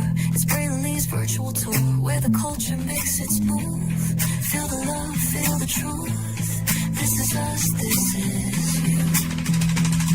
From the unknown, the unembraced, and more. This show, this brand, and the possibilities of what can be is all here for you. I'm just a kid from the rock, trying to be a rock for people, trying to make it best they can to become. Being moved as a creator of power to lift up all of us, not just a selective few. For the culture, by the culture, here we be. Braylon Lee, bringing life to your screen. Feel the soul, feel the truth. We're free, trust and believe. It's entertainment, news done our way with Braylon Lee. Spotlight sharp like a diamond shine. We see the stars, but the stories align. Deep in the soul where the heartbeats find. The pulse of the people redefining time. Just a pro tip, people have to earn the right to hear your story, but in addition to that, people have to earn the responsibility to be a part of it. Just because we are not seen by everybody doesn't mean we are not been seen by who needs to see us. Noise equals attention and sound equals purpose. Anybody can be a creator, but it takes a somebody to be an artist.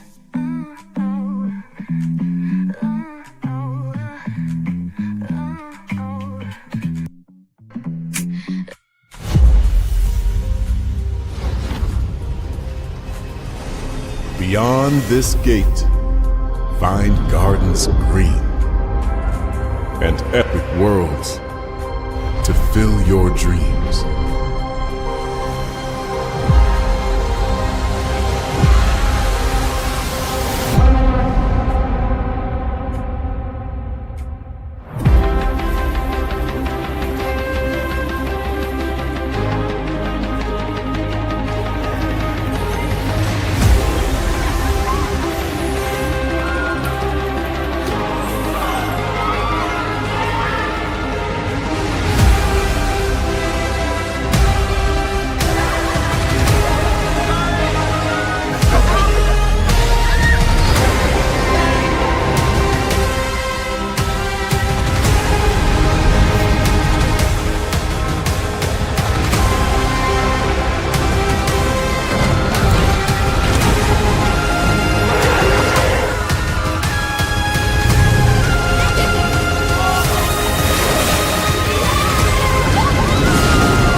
There's really no secret about our approach.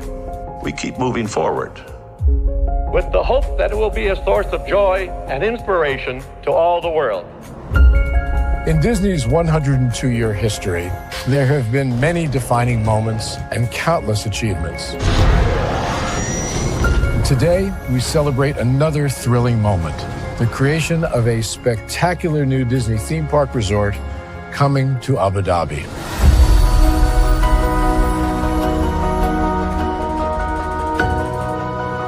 Abu Dhabi is a place where heritage meets innovation, a place where we preserve our past while designing the future.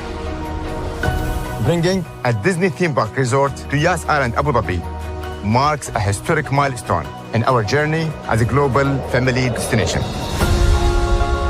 The 7th Disney theme park resort destination represents a new frontier in theme park ambitions. Our resort in Abu Dhabi will be the most advanced and interactive destination in our entire portfolio. The location of our park is incredibly unique. It's anchored by a beautiful waterfront, which will allow us to tell our stories in completely new ways. Ultimately, this project will be a celebration of what's possible when creativity and progress come together. What we are creating with Disney in Abu Dhabi is a whole new world of imagination and experience that will inspire generations across the region and the world. This collaboration represents a powerful fusion of Disney's unmatched legacy in storytelling and mirrors commitment to bringing world-class entertainment to our guests. Abu Dhabi's vision for the future is to create a legacy for generations to come. Disneyland Abu Dhabi will be authentically Disney and distinctly Emirati. An oasis of extraordinary Disney entertainment at this crossroads of the world. It will bring to life our timeless characters and stories in many new ways, becoming a source of joy and inspiration for the people of this vast region to enjoy for generations to come.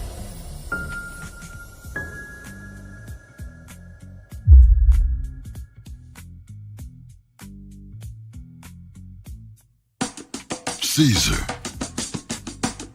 Just look at him. Politician. General. Author. Ruler. Man.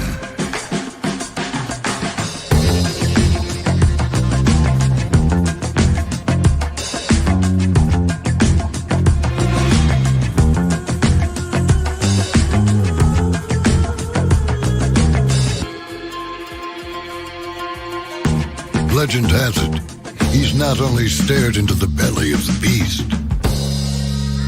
he's had it for dinner. Here he's free to relax, or party, or relax, or party, or relax, and party. His is a world of opulence, excess, and the occasional impulse buy. Not one to rest on his laurels, he's famous for ushering in a new age of entertainment. So, for anyone seeking a place where the sun never sets on a good time, all this awaits. I am Caesar, and I approve this palace.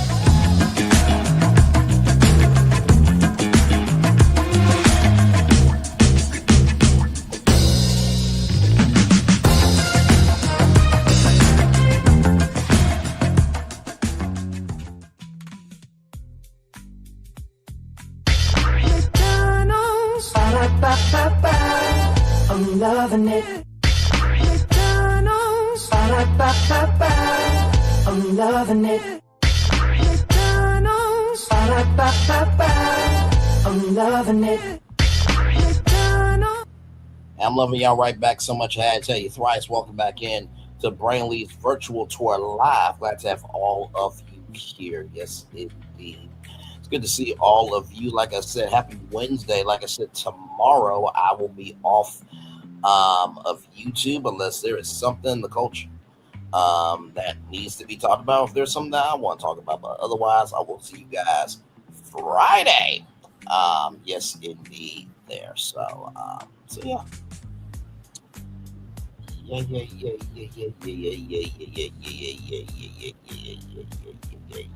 So yeah. Yes, indeed. So.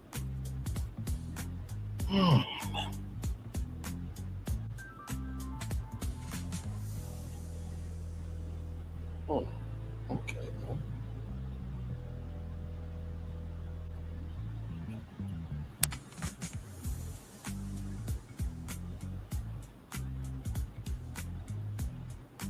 Oh my God, child. Good Lord Jesus. Why must we do this?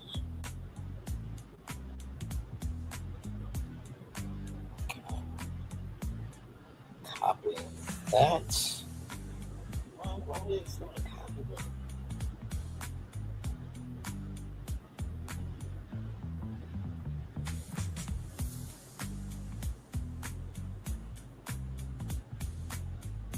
Okay, let's try it again. There we go. This here. I will say one thing that you can definitely do is whenever you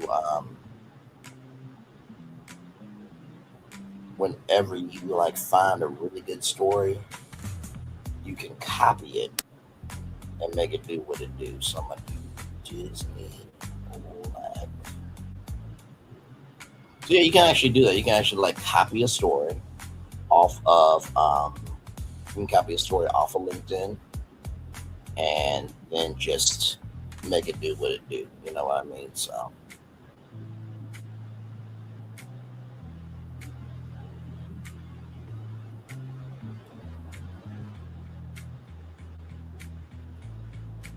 but yeah.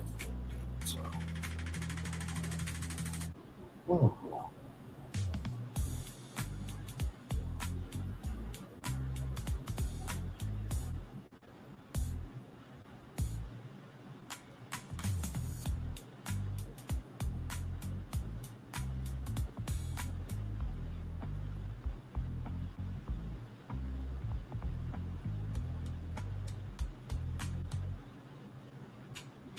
yeah, we are just relaxing.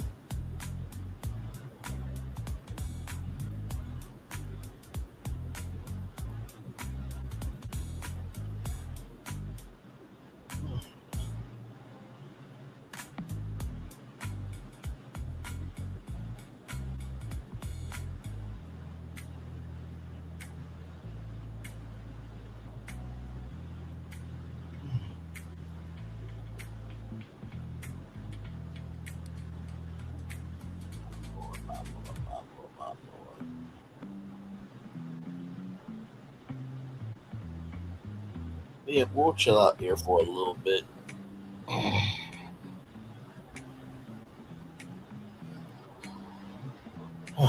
One more day, then it's the weekend for me. It would have been today, but yeah, one more day of work. So.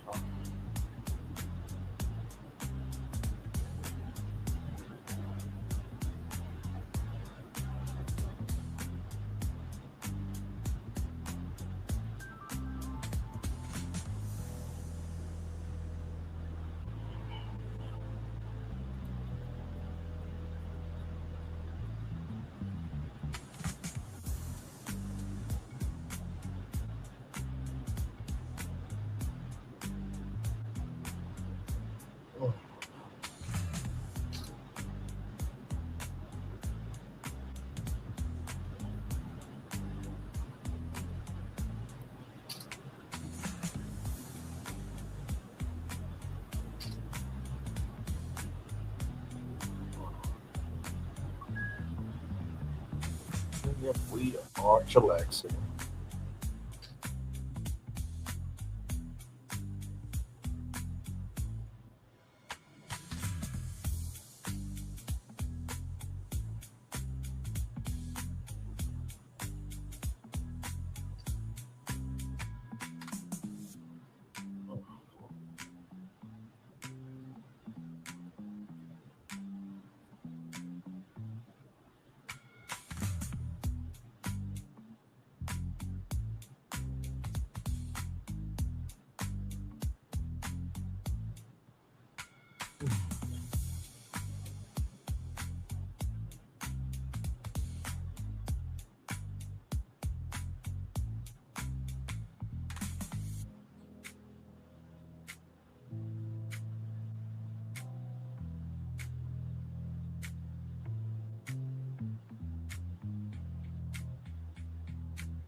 We'll probably wrap it up here at 2 hours and 7 minutes, y'all.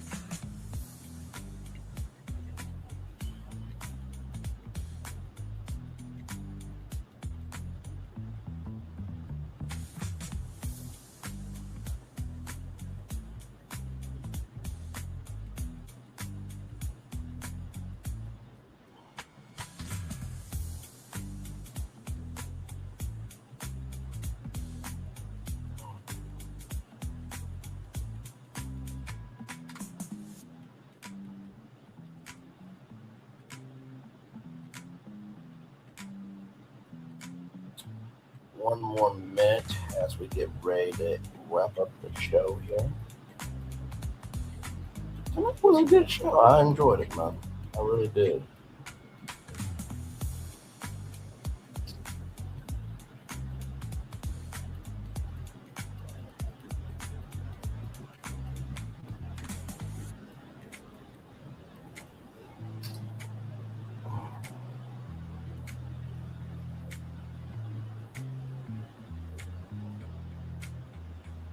All right, y'all, let me get y'all the daily motivator, and then we'll head on out of here. Here we go.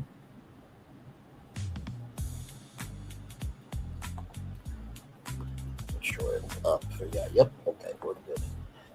The odds of hitting your target go dramatically up when you aim at it. Mal Pentecost. Ooh, let the church say amen. Let the church say amen. God has spoken, so the church say amen. The odds of hitting your target, okay, go up dramatically when you aim at it.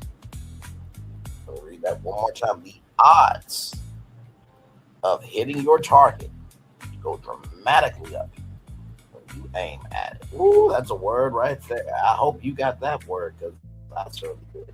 Let's get to it, everybody. It's time for the Daily Mover here for Wednesday, June 24th, 2026.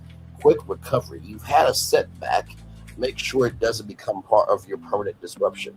Your progress has been slow. Your momentum has been reduced, yet that momentum continues to echo. And with a quick recovery, you'll get it back. Rather than cursing the setback, put your energy into going beyond it. Instead of wishing it had never happened, adjust to the new circumstances. You were previously moving forward at a good pace. Feel the power of that latent momentum and get yourself going again in a positive direction. The setback is now a part of where you're coming from, but it's not where you're going. Get back up.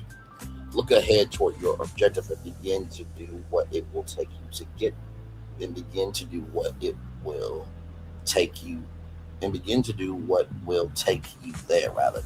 The sooner than you realize, whatever interrupted you will be a distant, fading memory. you can make it happen. And now is the time to act, Ralph Molson. But you know what? I'm going to bring it back to this quote right here. The odds of hitting your target go dramatically up when you hit ad. The reason why sometimes we don't ever have a recovery, whether it's a long recovery or a quick recovery, is because we're trying to do everything now. And believe me, like we talked about earlier, right? With the job market and everything in between, and everybody trying to figure out, how to find their way in the world with a presidency that nobody asked for. Things in terms of prices going up and up and up and up and up and up and up. An unrest socially that makes your,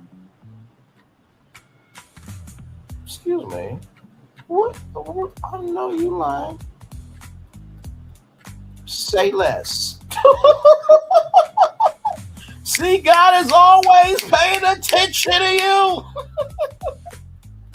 Yo, I just saw a job that I am going to apply for immediately. Okay, so the first thing I want to tell you is, whoo, man, we try to go after everything now, right? And sometimes in life, we don't recognize that having down periods of being still can actually be a benefit. Sometimes having a down period can actually be a benefit. Sometimes having a down period can actually be a benefit. I feel sometimes if God is not showing me something, to me, that means he's not looking out for me. That's been my perspective over the years. But what I've come to realize is when God is working on your blessing, he don't have to let you know about it. The more you look for security, the less work God's able to do on your blessing. The more you look for security, the less work God has to be able to do for your blessing. The more that you're asking for security, the less God is able to do for your blessing. I can't hear nobody. I cannot hear anybody. My God, today. Ooh, I am applying for that as soon as I get off of here. Man, y'all just don't know. He may not come when you want him to, but he's an on-time guy. He's an on-time God. Oh, yes, he is. Whoa, he's an on-time God. Oh, yes, he is. He may not come when you want him, but he'll be there right on time. I say that he's an on-time God. Oh, yes, he is. That's the second thing I want to say to you all. Rather than cursing the setback, put your energy into going beyond it. Instead of wishing it had never happened, adjust to the new circumstances. I've come to realize that every time it's a no, like I said to y'all before, getting rejected from where you want to be is making room for you to be accepted to where you need to be. You getting rejected from where you want to be is just making room for you to be accepted to where you need to be. One more time. You getting rejected from where you want to be is only making room for you to be accepted where you need to be. And I know we hold on to what can be because it's better to hold on to what we are used to rather than letting go and being open to the unknown. But can I tell you something? If God is in it, what's unknown about it? If God is in it, what's unknown about it? If God is in it, what's unknown about it? If God created everything and created you, you don't think that he's going to make sure that the unknown is clear to him before it comes to you? I can't hear nobody. Do you think that something that is unknown, God's not going to make clear to himself before it comes to you? Do you think something that is unknown to you, God ain't going to make clear for himself to understand before it comes to you? God doesn't do anything in confusion. Just know that. Okay, just know that, right? And what I've come to recognize is the reason why so many people stay in confusion is because they move in a confusion energy. My God, okay. I don't know if y'all are getting this word or not, but listen, somebody needed to hear it. Somebody needed to hear it. Somebody needs to hear it. The reason why some of y'all are moving, the reason why some of y'all live in confusion is because you move in a confusing energy. The reason why some of y'all live in confusion is because you move in a confusing energy. The reason why some of y'all live in confusion is because you move in a confusing energy.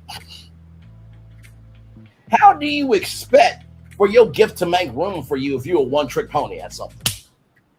How do you expect your gift to make room for you if you're a one-trick pony at something? How do you expect your gift to make room for you if you're a one-trick pony at something?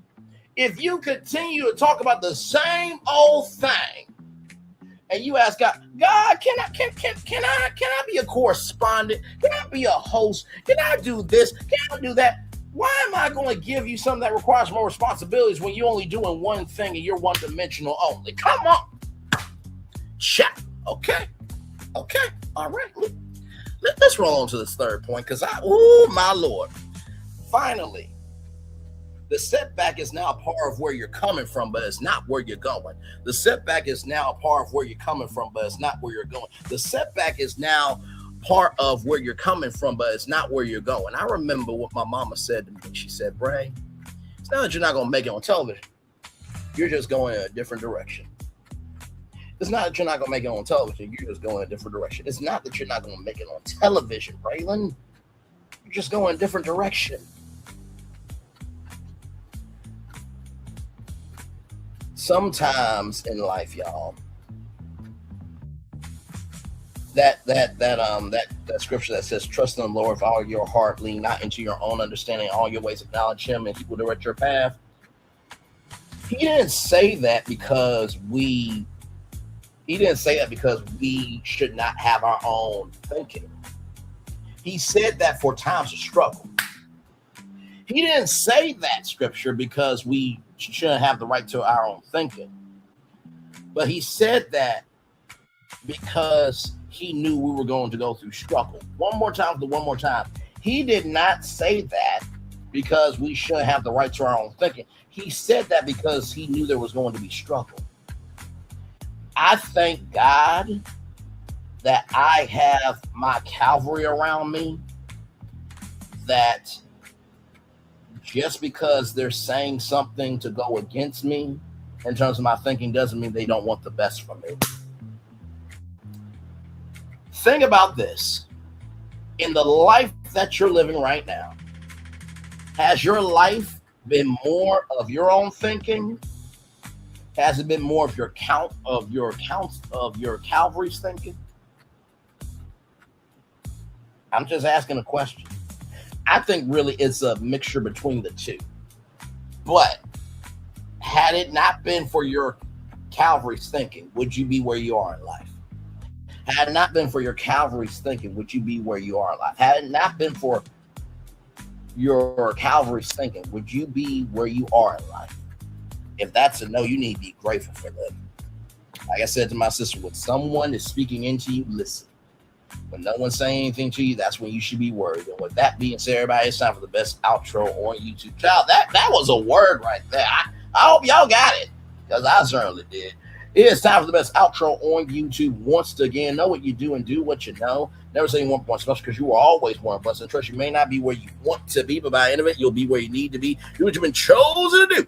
Why it's one thing to call yourself, is another thing to be chosen. One love, much love, all love. I have spent time with you. You have spent time with me. And hopefully, by spending time together, we're awesome, great together. And always remember, where you're doing radio, television, YouTube, living your best life, or just recognizing that at the beginning, middle, end of the day, just because you haven't made it to the finish line yet doesn't mean you're not making progress. Just because you haven't made it to the finish line doesn't mean that you're not making progress. Just because you haven't made it to the finish line yet doesn't mean you're not making progress. Woo, my God, today! With that being said, let's make it do what it do. Get on out here. Woo, man. Woo. Make sure the replay is not just worth for you to watch it, not just worth for you to listen to it, but if you want to experience it again. I love you. I value you. I embrace you all. Always remember, you want to see love, you gotta give it. Want to see love, you gotta give it. Want to see love, you gotta give it. Wherever obstacles you've overcome, where successes you have achieved upon this particular day, I'm extremely proud of you. But no one else is probably be proud of your damn self. And finally, y'all, I know it's very easy to look around and be like, damn, is this it? I'm tired of always doing the right thing, right? I'm tired of just having enough money to pay my bills. I'm tired of this, that, and the third. Can I let you know something? The energy that you have to be tired of that, imagine if you didn't have the resources. How really tired would you be? I'm saying this to you as I say this to my damn self. Imagine if you did not have the resources for you to live your life, right? How really tired would you be? If you didn't have the resources to live your life, the life you're living right now, how tired would you really be? So the next time we want to say, oh, we're tired, I just want you to think, what if we didn't have it? What if we didn't have it? What if we did not have it? As I'm saying that to you, I'm saying it to myself too. Commercial break and fireworks coming your way for the day that was, for the day that's to come, and for the blessings that on the way for you and all of us as a society, as a people, and as culture. I feel the love and I send it right back to you. Good night, everybody. Love you all. Bye.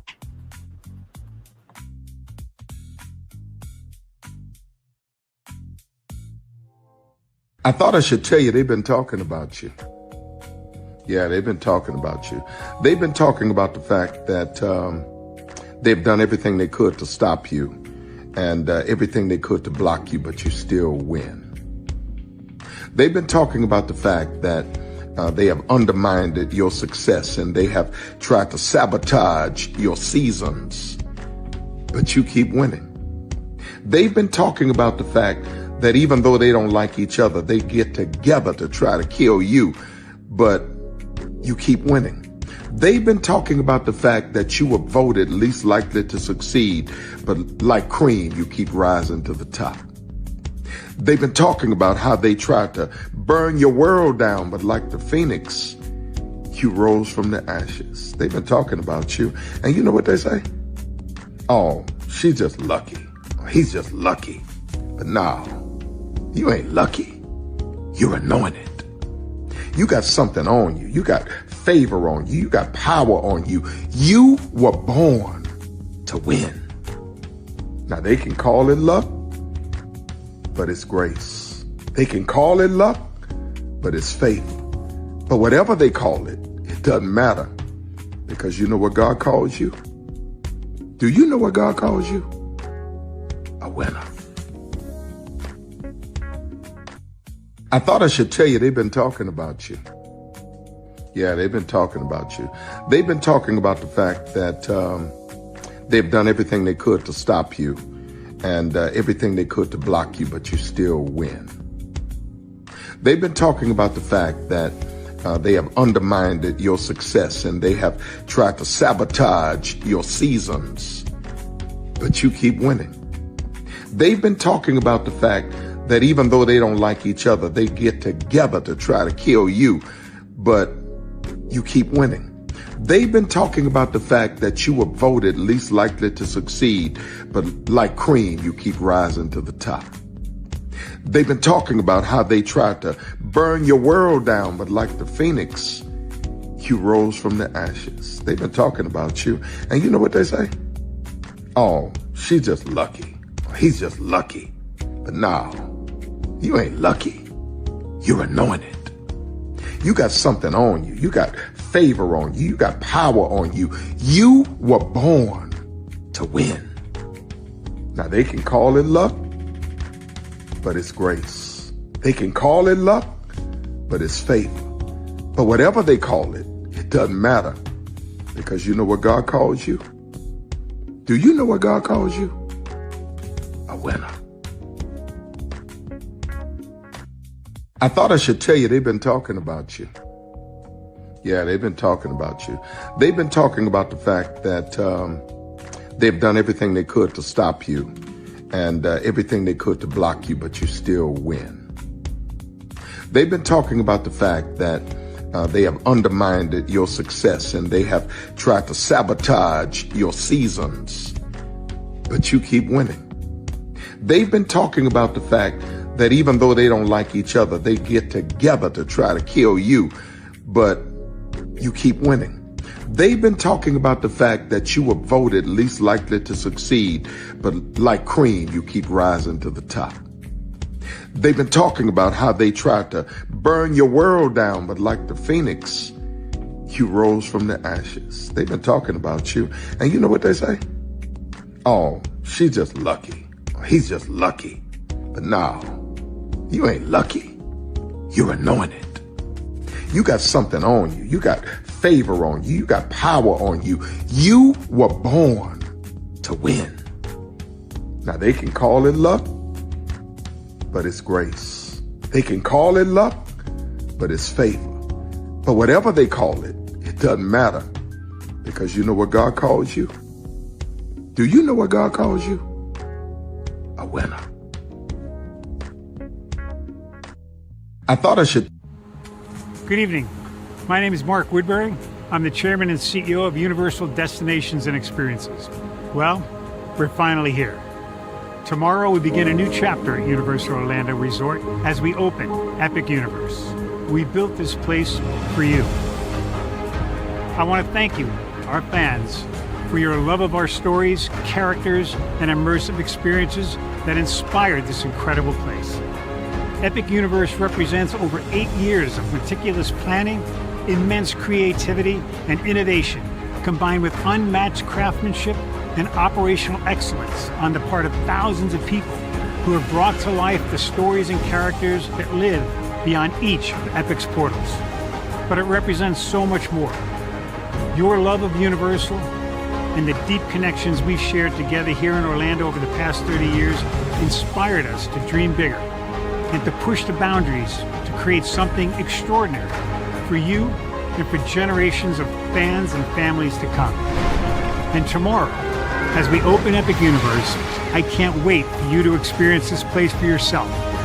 Now it's your turn to step inside, to lose yourself, and to share this place with the ones you love most. As we open this park, we hope your world becomes a little more epic. Tomorrow, Epic Universe becomes yours.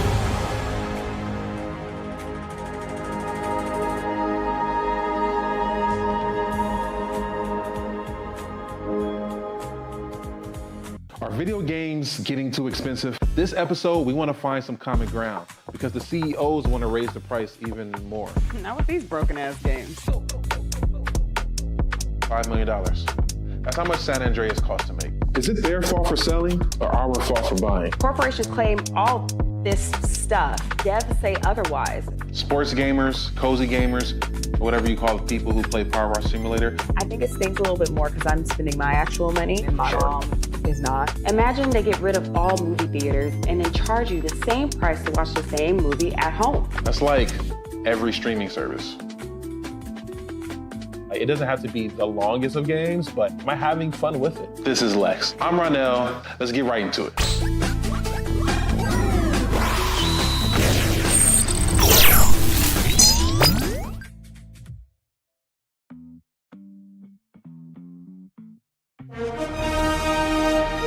Prepare for a journey beyond imagination, beyond belief, beyond anything you've experienced before. Universal Epic Universe, a new theme park where you'll step through extraordinary portals to 5 immersive worlds. Prepare for a cosmic voyage of discovery, an isle of fire-breathing excitement, a shadowy world of monsters and mystery, new wonders in the wizarding world, and a new way to play. Plus the splendor of a magnificent resort hotel overlooking the park. It's all new excitement at Universal Orlando Resort. A week's worth of vacation thrills with 4 amazing theme parks, a variety of spectacular themed hotels, and incredible dining and entertainment. It's all at Universal Orlando Resort, where you'll find new adventures every day.